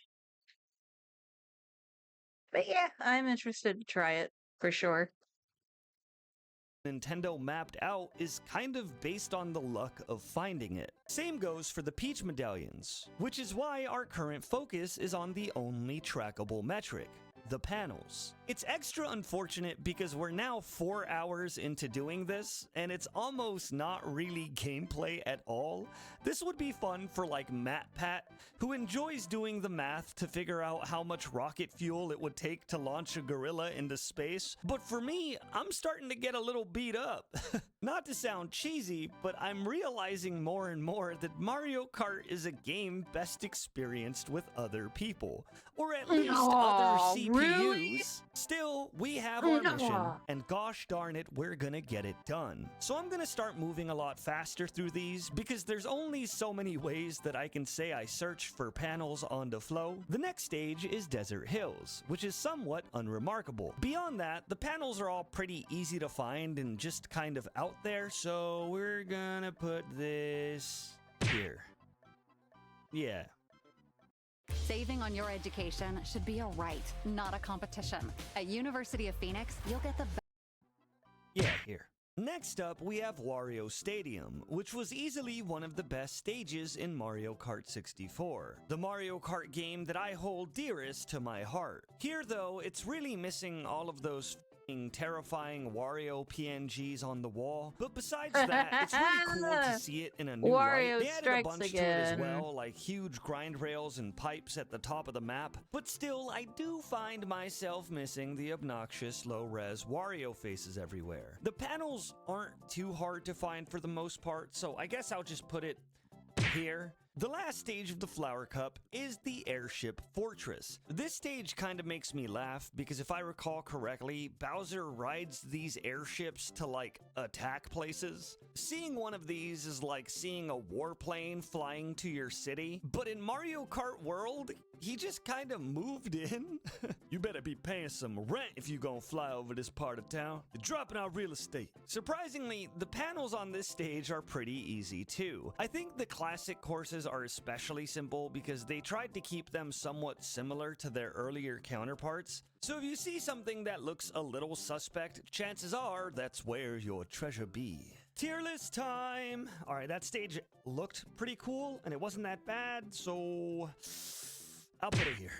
And with that, our second cup is complete. If that sounds too fast, that's because it is. We're playing Mario Kart Keep Up. Our next cup is the Star Cup, which features 3 of the most beautiful stages in the game, and 1 scary one. DK Pass is a legendary snow map, which is also like making me wonder what the hell DK is doing. He owns a space station, he owns a ski resort. What's next? Twitter? It's a pretty massive stage which stinks for searching, but everything is at least blues, so I see the yellow panels from like a mile away. Gonna put this one right here. Then we head to Starview Peak, which is definitely in the top 3 best looking stages in the entire game. It's a very vertical one, but for some reason most of the panels are inside of this little library building. I don't know if it's because I'm exhausted or because I've been doing the same thing for so long, but we drove past the final panel like 8 times.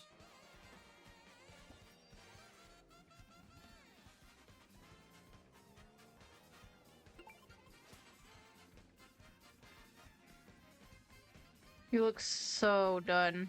Still, this stage is absolutely breathtaking, so I'm not gonna get that mad. Tier list time! Okay, I'm gonna put it above DK Pass, but it was still kind of annoying. The drive between Starview Peak and Sky High Sundae perfectly encapsulates the best parts of Mario Kart World. Like, this is so high up on the map and would absolutely blow me away as a kid. It's blowing me away right now.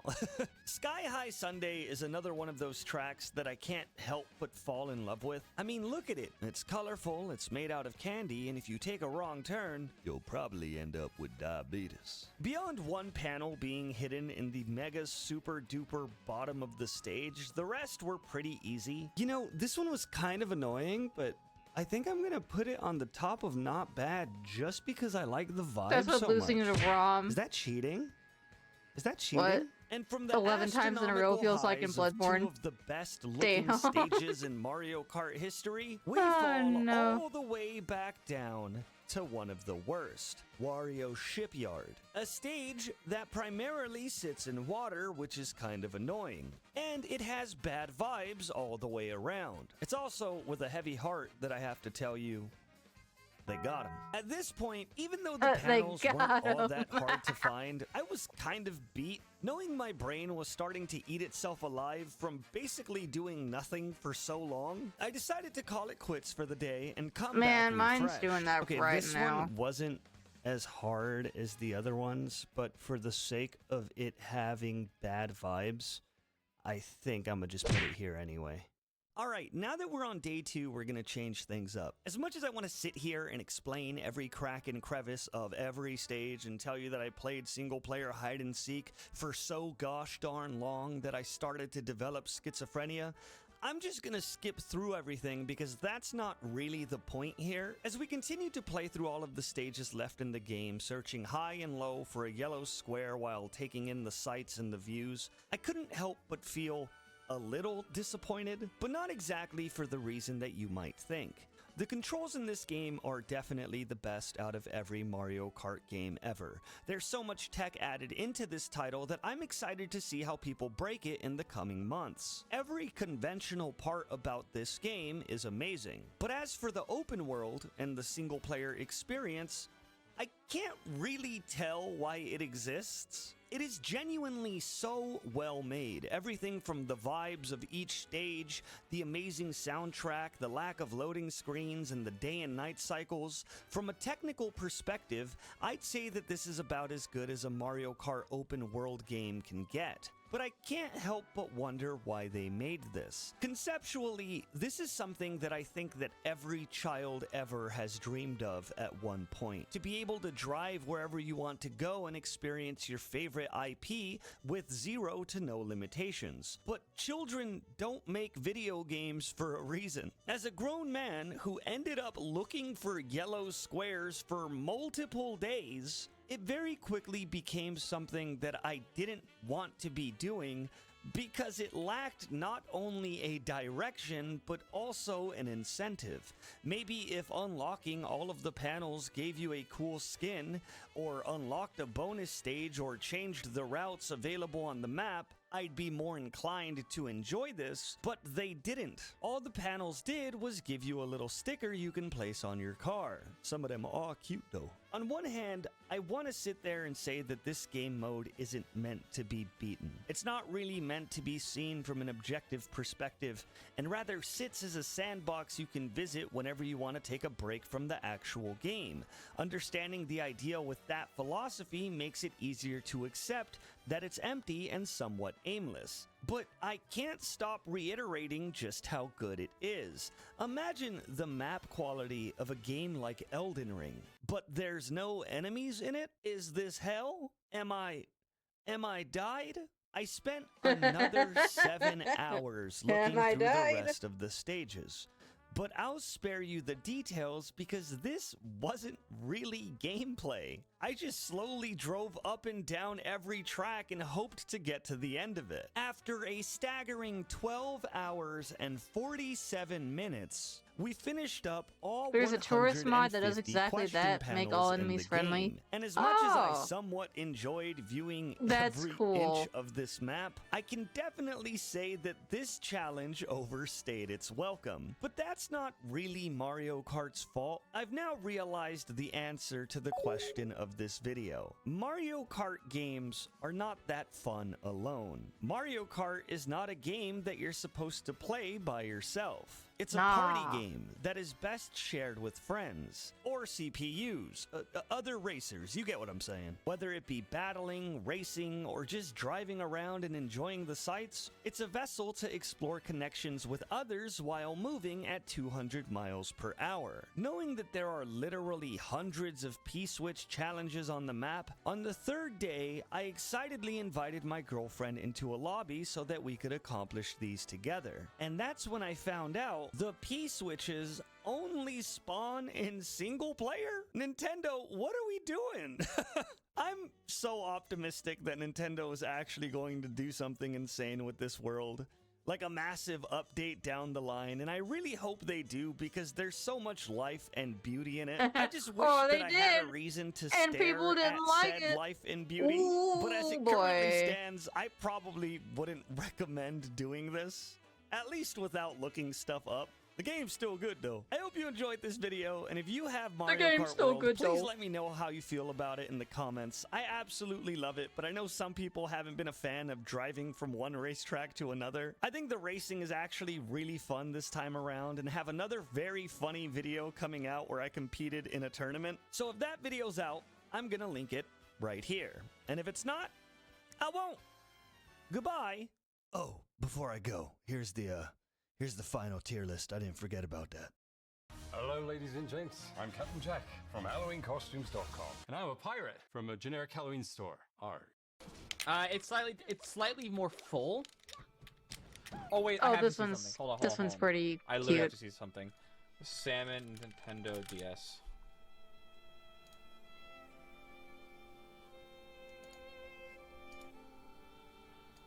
Oh my fucking god. That's the DS I had as a kid, and when someone came over, they're like, why do you have a pink DS? And I told them it was silver.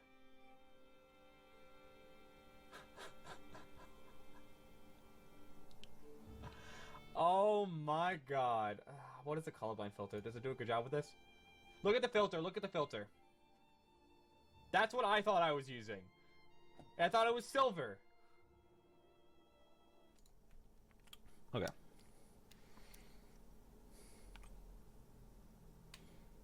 Wait, what the f***?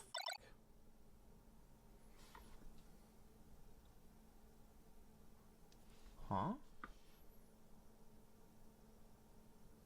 Okay, let my eyes adjust for a little bit. The hue's like... I can't tell if it's just the fact that it's shade. Give me 1 sec. Let me just go, like, literally walk outside for a second and see if my eyes adjust at all. 1 sec. Is that what grass looks like when it's dead? What the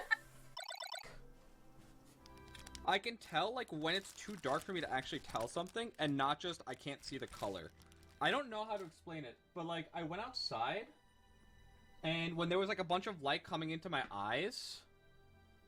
I'll put your video on I was after able this to, like, one. This look one's at the really grass short. and look at the trees, and they were a distinctly different color. They were, like, different greens. Is this Valorant? Holy sh... No. But yeah, he gets, What the f***? Colored glasses for his, color I just feel blindness, so, and then like, boots up Smash. disoriented. It's like, all the things it's just something's looking weird. That's not a sunglass lens thing, is it? Is that like what red is supposed to look like? Is that the sunglasses doing it, or is it my... Let me go see if someone in my house has a pair of regular sunglasses. Hold on. It looks brighter. I don't know. It looks like vibrant. I don't know. Hold on. Let me go see if they have a pair of sunglasses. Hold on. No, these actually do something. There's like moss on a tree outside of my house that I've never seen before. Never once have I seen it because it's always dead. But when I had the sunglasses on, I looked at the tree and I'm like, wait, what the f***'s on the bottom? And it's moss. Dream. So, okay, let me see this. Thank you.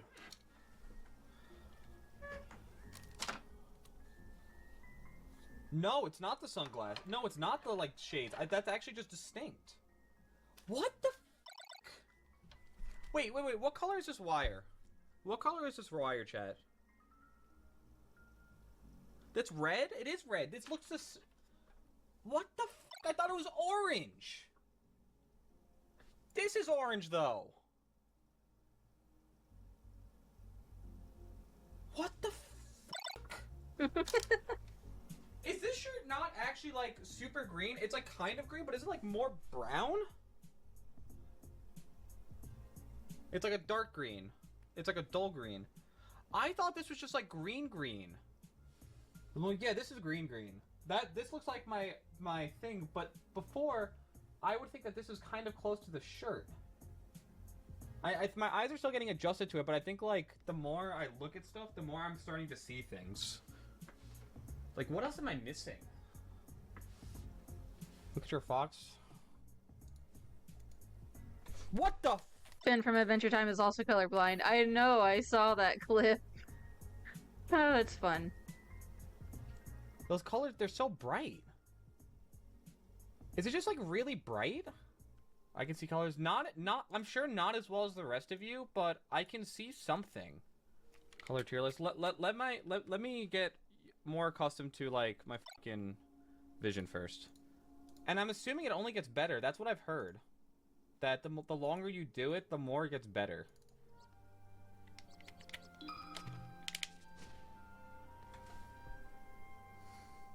That's so disorienting. Ah, dude, those boots, like... Okay, when I look at the character, I can't not see the boots. I literally can't not see them now. And this stage is... It's like a more full green. It's like a much more full green than I thought.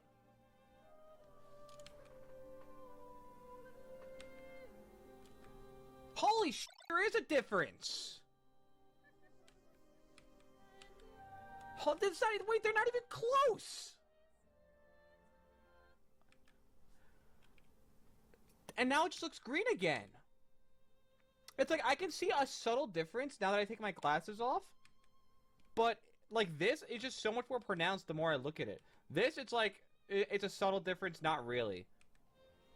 Google Northern Lights.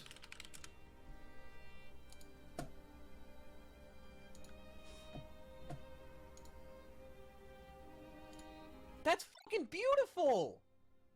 That doesn't look like that to me normally. I gotta wear these for a few days. I need to see what happens when I wear them for longer. Because it's not like, so it's like, it's one of those things where it takes me a while to actually see something. It takes me a little bit, and then I see that there was an actual shift in the color. Is that what green is supposed to look like? And then it actually like contrasts with like this, like brownish, like, what would I even call it? It's like a red brown. I don't know how to call it. I don't have a word for this color. I've never seen that before. What the fuck is that? There's like, wait, this is like completely different from this, and there's like an actual gradient. Like when I have my glasses off, it's like one color, two color. But there's like a gradient here. Look at FOD. I feel like I can see FOD though. I don't think FOD is like anything different to me. Not that I know of. Wait, is that what purple and pink look like?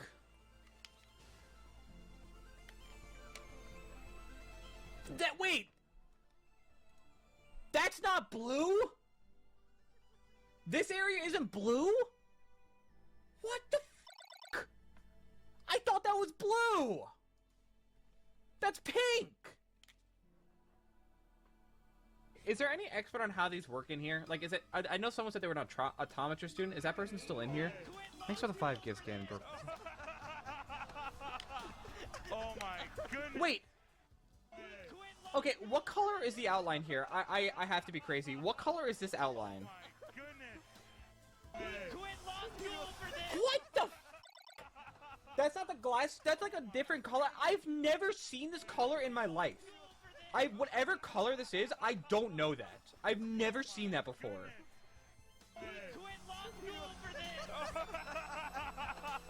I thought it was blue.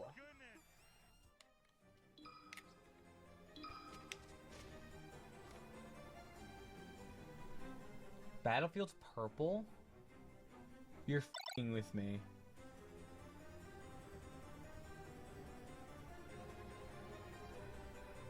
You're literally f***ing with me. Oh, what's a red Falco? Oh my god, that's bright! Dude, this dude is like f***ing pulling up with you. It's like, look at me.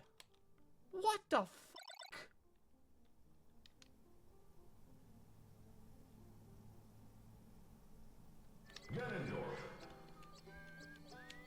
I can see the differences between these.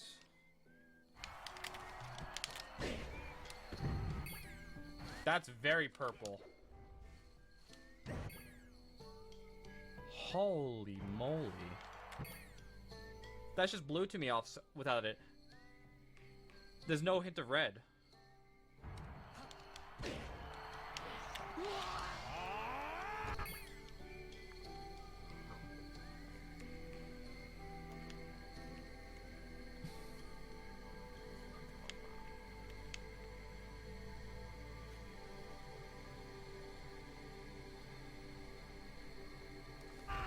What the f— Also, this stage is f***ing gorgeous.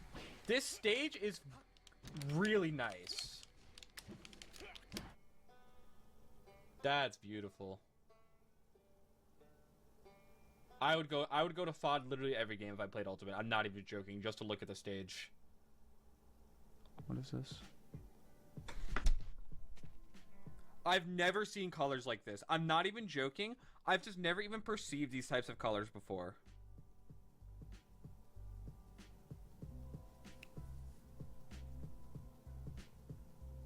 What the fuck, dude? I literally feel like I want to cry. I'm just not, because I don't cry publicly. This is the only part of it that's actually blue. This is all a different color that, like, I've just never seen before.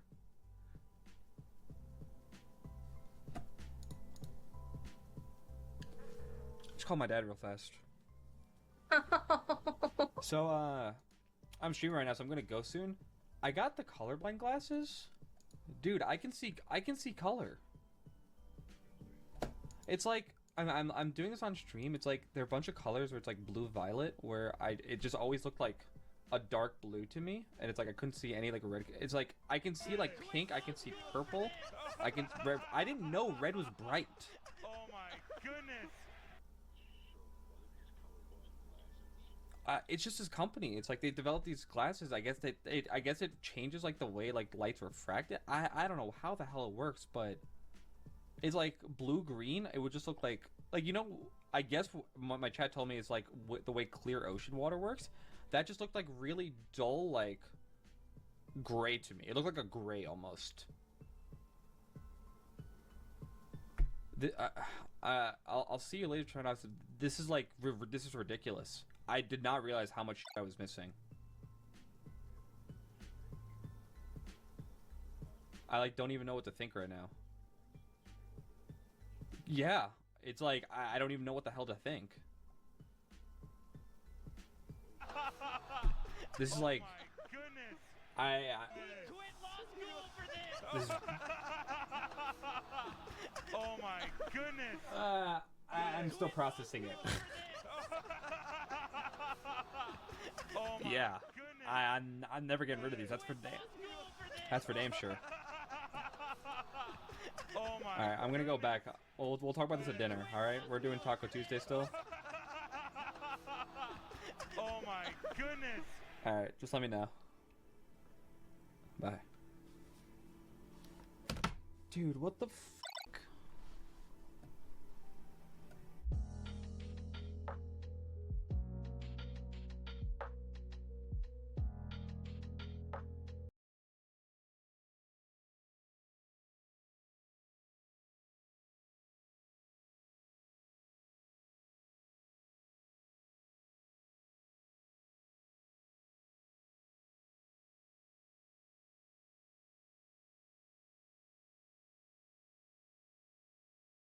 I took control, went solo, and built my own online knife empire. Alright, we go right to... Yeah. what? Mario? Oh no. You're so obese! Okay. Remember Smash 4? Smash 4 was so fun. No, it wasn't. This is why. Oh, I Jesus. didn't get hit by down smash? No. That's embarrassing. Don't use that No. move, Brent. It's ineffective against me. What do you That'll mean? not get It's hit by gonna it. work. You say that until it works. It really won't. No. Told It you. should work there. Ooh. Cringe. What do you mean Ooh. cringe? Combos are cringe. I don't know how to tell No, you. they're not. I'm not biased. Oh my god. You know what's cringe? Doing the same combos. It's oh wow. So cool. You did the same combos as the Smash 4 dudes. Oh, no! What? Oh my god. I love doing that. Just mashing back here? What are you mashing back? I did it once and you fell. Whoa, you started with Crown? That's crazy. I've never seen that before. Wow, you're charging your water at the start? I've never seen that before either. Oh! You scared! There it is. There it is. Jesus. Everyone gets hit by it. What? Oh, do it! No, that's cringe, bro. I didn't. Oh. It's getting to me. My mental game is being destroyed. Oh, I'm so good at this game. No. Oh my god, it's over. Oh, dude. This is so embarrassing. I imagine getting 2 frames by K-Roll down smash. I hate that move so much. No. And the worst part is, it's literally unpunishable. Literally unpunishable. Are you sure about that? Yes! Oh, God! No! Oh, this is delicious. Alright, watch. Oh, Why'd you get sent so far?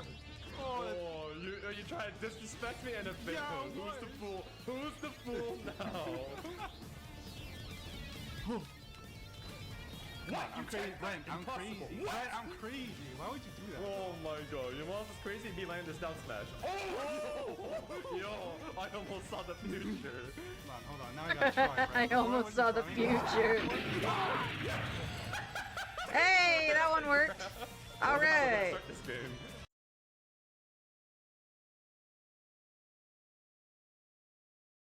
Oh no. Everything's frozen. Oh, what? You didn't charge your water?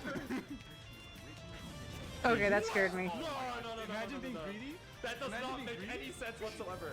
Smash attacks that move your entire body hurtbox should not be Hey, allowed. welcome to the stream. Stop air dodging, coward. That freeze scared me. I thought we went offline for a second. Do it! Get out of here!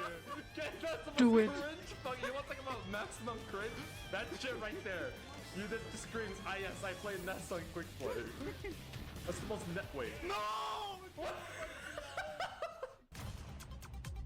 You want to see my secret 30% combo? Oh, what? Is it up, down, up, Just don't get down? grabbed. No, just don't get grabbed, bro. Just don't get grabbed. Just let me grab. What is this gameplay? Don't get grabbed. I can literally do the same thing as game. Currently in a lobby with BF. You're so good, dude. Cool, cool. That's You're nice. so good at this game. You don't even have to aim. Wow, you're so good. Don't get grabbed. Search for emotes. Just let me. I'll tell you right now. Yeah, you will. Just let me choose from my list. Come on now. You won't reach me. You won't reach shit. Oh! What? There we go. So simple. Oh, are you sure about that? Oh I had to expand it a little. 31%? Yep. He beat me, lol. And now Oh I'm ready. my god, that's so Good. Right back at you. That's oh my gosh. Calling my combo cringe. No. Oh, wrong. I'll join you guys in a lobby one of these nights. No! Oh my god. Alright, no, I'm gonna get Cool back to animations. Thank you. I made those myself. the top. Actually, it's actually beautiful. Oh, oh my god. No, no punishment! Get out of here. Dude, where's my goal? Oh my gosh, I never got killed by There's that. no way that works. So easy, What? Come so on, no. easy, so simple. I'm literally the only person who would roll right there. That's fine. No, bro, why would you? Oh my god, that's so free. That is so free. Of course it's free. That's why I went for it. No! Okay. Oh my god, we got The that. battle for Bikini Bottom music followed by. Oh, cringe. I'll be out of shield. I wish I had one of those. Which will come up stage. Oh! Dude, I teched it. I fucking teched that, but it doesn't matter. It didn't hit the wall. Whoa, super armor we both armor each other's armor. No way. What? I was in the air. Okay, dude. You were actually so close to getting hit. Oh, wait, no. I was nowhere near you. What are you on about? Oh my, will you fuck off with that move? Party Crashers. One day. I smelt it. One day. It. No. Oh my god. It's like, oh, we're both shielding. I wonder what he's gonna do. On a night when I'm not streaming, for sure. Oh, you're so scared. You're so scared every time. What do you mean? I literally just maneuvered around it with little effort. What the hell does that land? No. Oh, you refuse to get hit by that. I forget what my Sona's hair looks like sometimes. Give me one sec.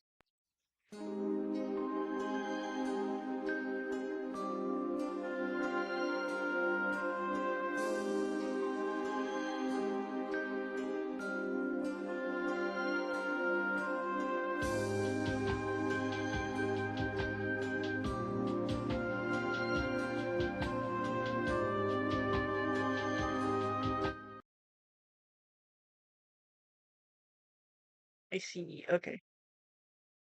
The gank playing gank again, huh? So the fucking name kills it. And so did that move. What? Oh no!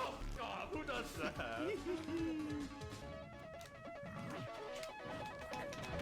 No, please, bro. I hate getting hit by that shit. Oh! I did that air dodge by mistake, but I just rolled with it. It's so cringe, bro. Can you stop spot dodging? This isn't online. Stop updating. This is online. What are you on about? You were just so confused. Like, I'm trying to compute what the fuck you're trying to say.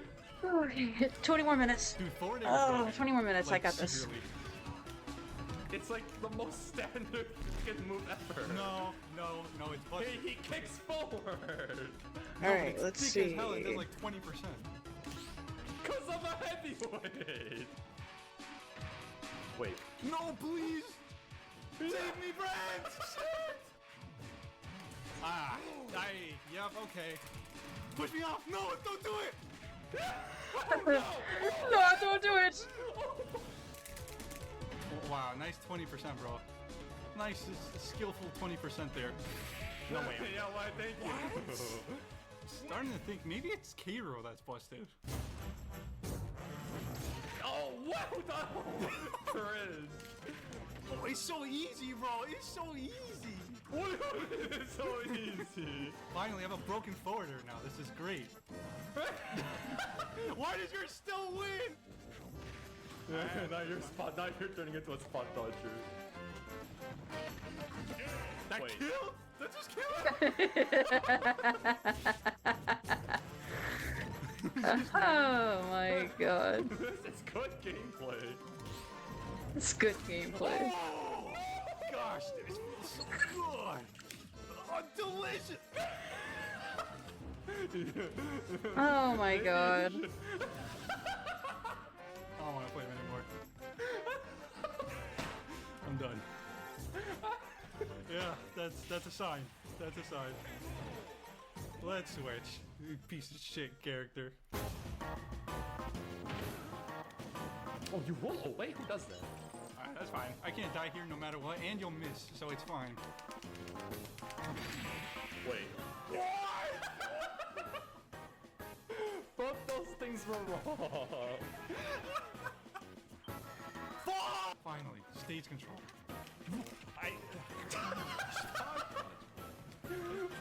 That's fine. The moment you said it. Why? Why does that move work? I hit you! I hit you first every time, Brent! Why do you always do wrong? Magic Puss is so bad. Oh my god! That move sucks! Oh, that move sucks!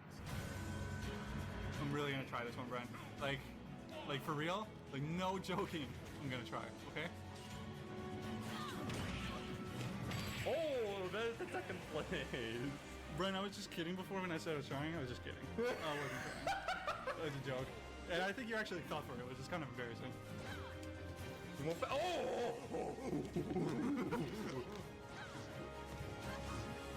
Oh my god, wait, this is too much damage. Uh-oh. He says, oh, bro, you just need one grab and you do all the damage right back. And I evened it up. I'm so good at this game. Mama! Whoa! What? Easy. No! What? So simple. No! Oh my god, no. You want to think about broken moves? Lucinous S smash is broken. Yeah, Lucina! Brent, let this be a lesson. No one beats me 27 times in a row, okay? Don't forget that. Ever. Wait, wait, I forgot how to. Oh my god, I just remembered something I can do. No, I knew it. I was waiting. I was like, I was gonna say what a man of honor for never using it, but then I'm like, shit, he probably just forgot because he's an asshole and he'd use it the first point he remembered. Please, oh, I missed the other way. You faced the wrong way. Oh my god. Wow, Cairo's up though. That's 20% so broken. From player who up piece for 24. Please, yeah! We got him, boys! We got No, why did I air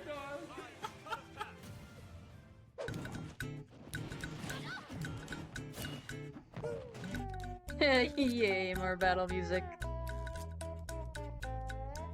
Ah, shit, I can play that now, because I have an emulator. I have no list of, like, games to play in order. I just play things on a whim. It's been getting me nowhere. A good video starts with a good song. Go to Artlist and get the best music for your video. That's the song. Shut up! Shut up! Alright, what's the next one? in the list.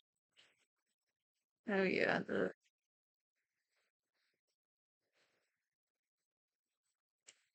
Okay, I'm gonna bump a tornado video up because I just want to listen to this one again. Let's put it. Let's move it up, ass. Move it up.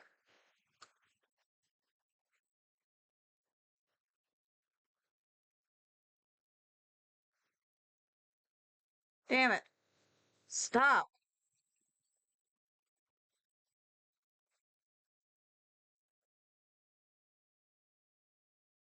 Okay, that's good enough. We'll just skip these two. The tornado featured on the cover of the classic 1996 movie Twister has always intrigued me. When I was a little kid, I had this Twister movie poster on my bedroom wall, and I would always stare at that menacing looking tornado. As a kid, I thought, oh dang, that looks super deadly and scary and dark. That must have caused a lot of damage and killed a lot of people. I mean, back in the day, this was one of the very few high-quality tornado images that I could find. This was before all the crazy high-resolution tornado photos that we have all over the internet today. So this photo, in a way, kind of defined what a tornado should look like to me. Like, I thought if there was a tornado outside at any given moment, it probably looked like this, and it was probably coming straight towards me. And that freaked me out, but also got me really into tornadoes. Of course, I have since moved on and seen thousands of high-quality tornado images. But still, to this day, this tornado photo still interests me quite a bit. It is in some ways the perfect tornado image. The tornado is backlit, making it look dark and eerie, and it features that classic cone shape that most people think when they think tornado. And it might honestly be the most seen tornado image ever. And here's the thing, for it being one of the most viewed tornadoes ever, not many people know about the real-life origins of this image. Where did it come from? What real tornado is this? Where did it occur? Was this particular photo heavily edited and photoshopped to make it look scary? And most importantly, is there video of this tornado? Especially a video that was taken at the same angle as this image. Because if I could find a video of this portion that looks like this image, that would really satisfy my childhood curiosities. Now last year I did an iconic tornado photos and locations video. And I did talk about the Twister movie cover tornado briefly in that video, but there have since been several updates. Several people have reached out to me with more information. So what is the full story of this mysterious tornado? Do we finally have a decent video of it? This is the surprisingly interesting and unlikely story of the mysterious Twister movie cover tornado. But before we unravel the mystery, we gotta talk about today's video sponsor, Into the AM. If you are one who likes to express yourself, someone who enjoys wearing creative and unique clothing, then I highly recommend checking out Into the AM. Into the AM is a premier graphic t-shirt / clothing company with some of the coolest, most creative t-shirt designs out there. Seriously though, these designs were handcrafted by Into the AM's elite team of artists. They're like wearable works of art. Into the AM actually sent me several cool t-shirts, one of which I'm wearing right now. Look at this. It's like an octopus in space.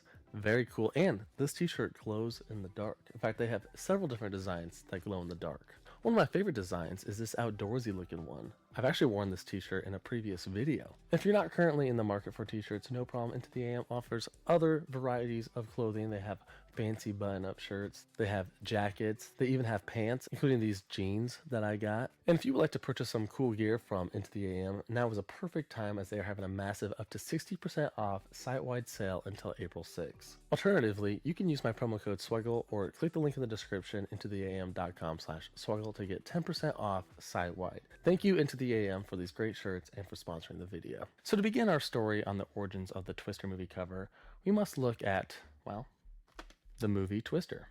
This is it, yep. Now, this particular tornado does not occur in the movie. I mean, if you've seen Twister, you know that this doesn't, I mean, there's a similar scene where they're running from, it's not this tornado, okay? It's like a CGI tornado. There are actually several different versions of the cover featuring the same tornado in different scenarios. The best image I could find actually comes from the soundtrack cover, and it's a little extended, so it gives us a little more information. So we know that Twister came out in 1996, which means that this particular tornado occurred in the years prior, sometime in the 1990s. Historically, many have actually thought that this was an image of the 1995 Pampa, Texas tornado. The June 8, 1995 Pampa, Texas tornado was quite a significant tornado event.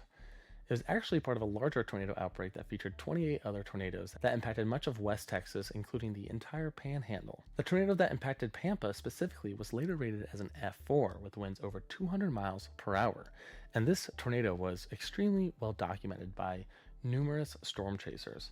One particular man who filmed the Pampa tornado was local sheriff Randy Stubblefield, and he was able to film some of the most incredible tornado footage ever captured.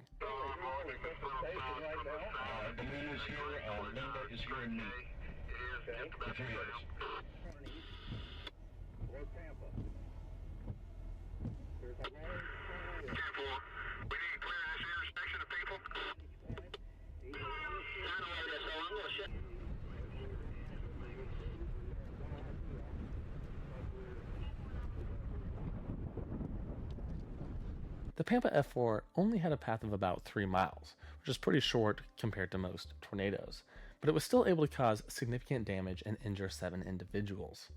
Interesting note about the Pampa F4 tornado, the wind speeds may have been some of the highest ever filmed. Tornado historian Thomas Grazoulis stated that if an F6 tornado had ever been filmed, it would be the Pampa, Texas F4. Now, the reason why it didn't receive an F5 rating is due to the actual lack of damage. Like, this tornado only moved a few heavy equipment things that apparently were super heavy, and that's why the wind speeds were crazy. But yeah, this video definitely shows the intense drill bit nature of the tornado. After looking at the footage, one can see that there are a lot of similarities with this tornado and the tornado featured on the cover of Twister. It has a very similar cone shape. It was backlit by the sun, giving it that dark silhouette look, and it was also very dusty. And it occurred in 1995, during the production of the Twister movie. It seems like a good candidate. However, this is not the Twister movie cover tornado, although it does share a lot of similarities with the actual tornado. So the actual Twister movie cover tornado occurred only a few miles to the northeast near Miami, Texas, a year prior on May 28, 1994. How do we know this? Well, because we know who took this photo. It was taken by storm chaser tornado photographer Warren Fadley. Warren Fadley, he did a lot of images of tornadoes on books back in the day. So if you had like a book about tornadoes, he likely took the photo that was featured on the cover of that book. He's kind of one of the OG storm chasers. And Warren Fadley stated that this specific tornado, the one featured on the Twister movie cover, occurred near Miami, Texas, around 8 p.m. on May 28, 1994. So of course I had to hop onto Tornado Archive, and there it is. There's the tornado out in the middle of nowhere. There's really not too much information about this tornado. It did eventually receive an F1 rating, but we know what it is, and that's perfect. Let's just look up a video of a tornado that occurred on that date. Well, when you search that, this is the only video that you find. Fuck. We don't want to lose sight of that at all. Hey, is that a cone coming down? Possible, yeah. I think that's a cone starting to drop. You think this is a good place, John? It's good for now. Yeah. Now we can see still dust. There's dust on the ground. There's dust on the ground. Let's get out. Quick. Oh boy. It's starting to rotate. Uh-oh. Rapid rotation. Rapid rotation on the ground. It is rapidly rotating. Oh, tornado. Oh, goodness. It's a tornado. Oh, goodness. Tornado. On the ground. All right. This was actually a pretty awesome once-in-a-lifetime tornado chase. So on that date, according to the National Weather Service Storm Prediction Center, the chances of a tornado were incredibly slim. Like, there was some potential for supercell formation, but the experts believe that the elements just weren't there for tornadogenesis. In fact, a major tornado research project at the time, known as the Vortex Project, took the day off. And there was also a storm-chasing get-together barbecue up in Norman, Oklahoma that day.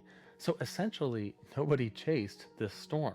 This particular video was captured by some Oklahoma University students, specifically Stephen Curtin, Casey Crosby, and John Finch. They were just bored one evening, so they decided, hey, some of the elements are there.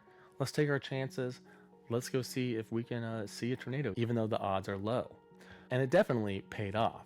Incredibly, out of nowhere, an isolated supercell formed over the Panhandle. And just look at this satellite imagery.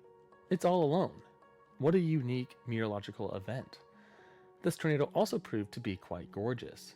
And it was pretty safe to chase as it occurred far away from any town or any roads. It really was out in the middle of nowhere over some Texas plains. So when does it take the appearance of this? Well, I watched the entire video and it cuts from this to this. Now this portion of the video does show some potential. I mean, while it's roping out, you can kind of see that it's at an angle similar to the Twister movie cover. So that got me a little excited. And there's also this extremely brief clip that shows the tornado angled when it was more organized. And you can see it's definitely wider at the top, kind of like the Twister movie cover. But clearly the angle is way off. In fact, the sun is shining directly on it, which means that Warren Faidley must have been on the other side of the tornado to get that backlit appearance. I wanted to see more of their video since they cut it halfway through, so I actually looked up some of the storm chasers, and I came across an old blog from one of the chasers named John Finch. John Finch described the day as one of the best chases he had ever been on. This is one of the most memorable and enjoyable storm chases. Project Vortex did not have operations on this day. There was a Storm Chasers barbecue in Norman, Oklahoma, with many chasers in attendance. I saw no storm chasers on this day. These were the good old days when you could chase storms in solitude with nature. Storm chasing is not the same these days. Throngs of people read the Storm Prediction Center outlooks and then watch for radar echoes to develop in the risk areas. It is nearly impossible to find a storm without throngs of chasers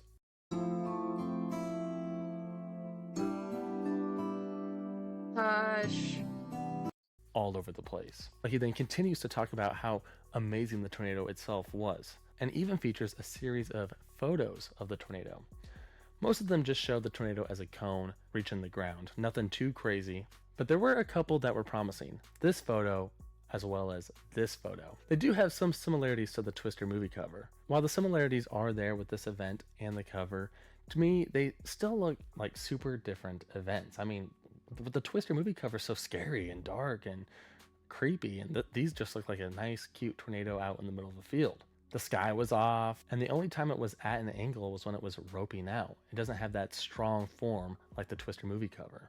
This photo in particular, though, does show some structure, and the wall cloud does kind of match quite well. It became pretty clear to me at this point that the photo taken by Warren Faidley definitely was on the other side of the tornado, where it was, I mean, obviously the tornado was angled in the opposite direction. For this reason, I knew I had to find the tornado photo location. That to me would begin to answer a lot of questions. I reached out to Warren Faidley himself, and he was a bit too busy. He didn't quite tell me the location. Maybe he doesn't remember the location. So I decided to hop onto Google Maps and search myself.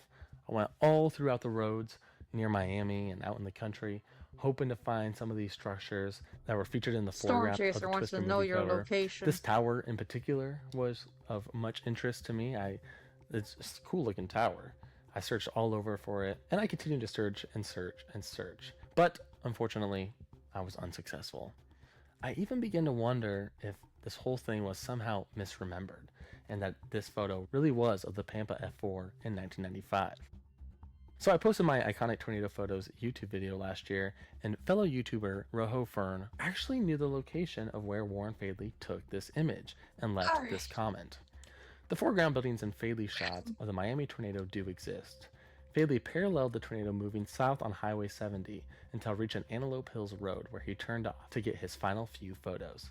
The trees obscuring the building in the photo are actually about halfway between the shot location and the building behind it, which is at the very end of the road. They surround a small pond, which ironically means that the Dodge in the poster would actually be submerged in the water. Of course, I had to get on Google Earth and Google Maps to try to figure all this out, and I found Antelope Hills Road, but unfortunately, it's private property.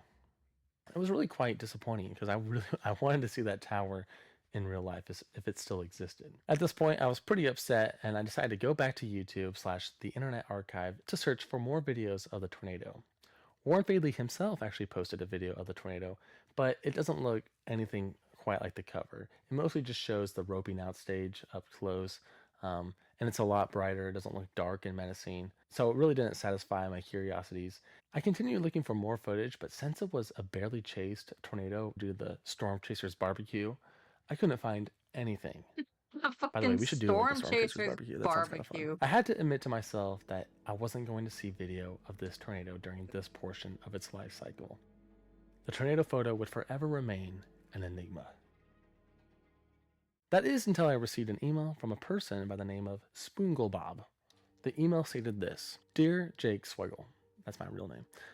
I watched your video on the famous tornado photos and decided to do a little more research on the Miami, Texas tornado that the Twister poster had on the cover. Turns out it took place at Roberts County, Texas, which I assume is close to Miami, Texas. Here is the footage another person took. It's very clear, and you can see when the tornado picture was taken. Enjoy! I was so excited to get this email and to click that video. I wanted to see it so bad. So the video itself was actually captured by a storm chaser by the name of Alan Gwynn, and this was early in his career. So the only people who were chasing this tornado were young storm chasers who I guess weren't invited to the Norman, Oklahoma barbecue. Weren't invited to the tornado chasers barbecue. The reason why I couldn't find this video That's before just so was funny because, to me. well, first of all, he doesn't say Miami, and I kept searching Miami. And second of all, the date in his title is like formatted weird, and for some reason it never popped up for me. But this video is incredible. It starts off very similar to the OU Storm Chasers video, with a tiny cone slowly descending from the base of the wall cloud. There is one thing that's different though. The sun is behind the tornado, which means we're on the right side that the Twister movie cover tornado was photo. Wait, what? That the Twister movie tornado photo was taken. Alright, I'm just gonna it really let the video is quite play. a beautiful tornado. I am done for the night. Look at that. Gorgeous.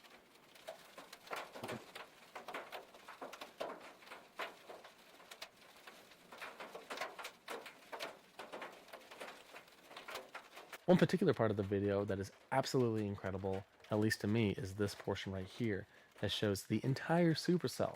Like you see the sides of the supercell and the small tornado in the center. Absolutely incredible. Mother Nature is incredible, and this would have been amazing to see in person. So around this portion of the video, I was starting to get pretty excited as I could begin to see the tilt and the wall cloud.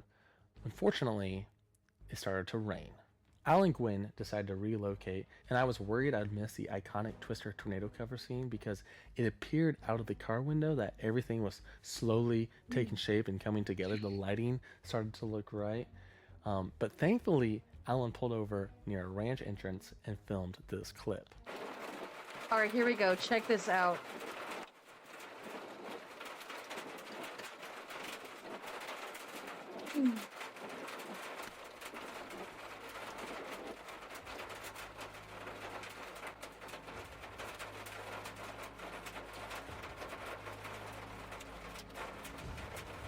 Look at that.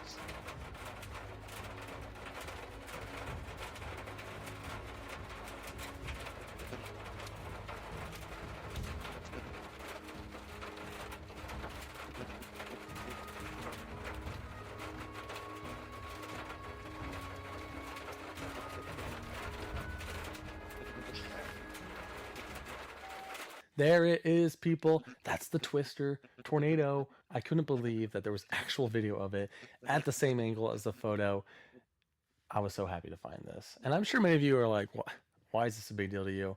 I don't know. When you have the movie poster on your wall as a kid and you stare at it and you just, this was before phones. So you had to like look at just the wall sometimes when you were bored.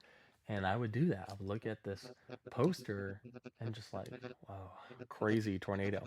And to find a video of it is so satisfying to me. And it was so fascinating to look for it. The closest to the Twister cover is approximately here, where it's slightly curved at the end. You can see that a little bit. Very cool. Alan continues to film the tornado rope out, and we can see it's very similar to that of the OU Storm Chasers video. And this part's actually really sweet, like the dust falling just down after it ropes out and all the dust slowly settles back down to the ground. Definitely some incredible footage of Mother Nature. Isn't it fascinating that arguably the most viewed tornado of all time, perhaps the most famous, iconic Hollywood tornado ever, was also one of the least chased? It was just a simple F1 tornado out in the middle of West Texas that hardly anyone saw. This is the sort of event that I wish I could witness. It's definitely up there as one of the greatest tornado events of all time, at least to me. And this in some ways is like the most humble tornado of all time. Not that tornadoes can have humility, but to be a rare fluke tornado that somehow made it onto the cover of a Hollywood movie that everyone has seen, I don't know, it's just cool to me. Definitely an iconic event in the history of meteorology. But with that said, thank you so much for watching, and be sure to check out the amazing graphic t-shirts and clothing from today's video sponsor, Into the AM. Use promo code SWIGGLE to get 10% off site-wide, plus they have that huge sale right now. But yes, thank you so much for watching, and we'll see you next time.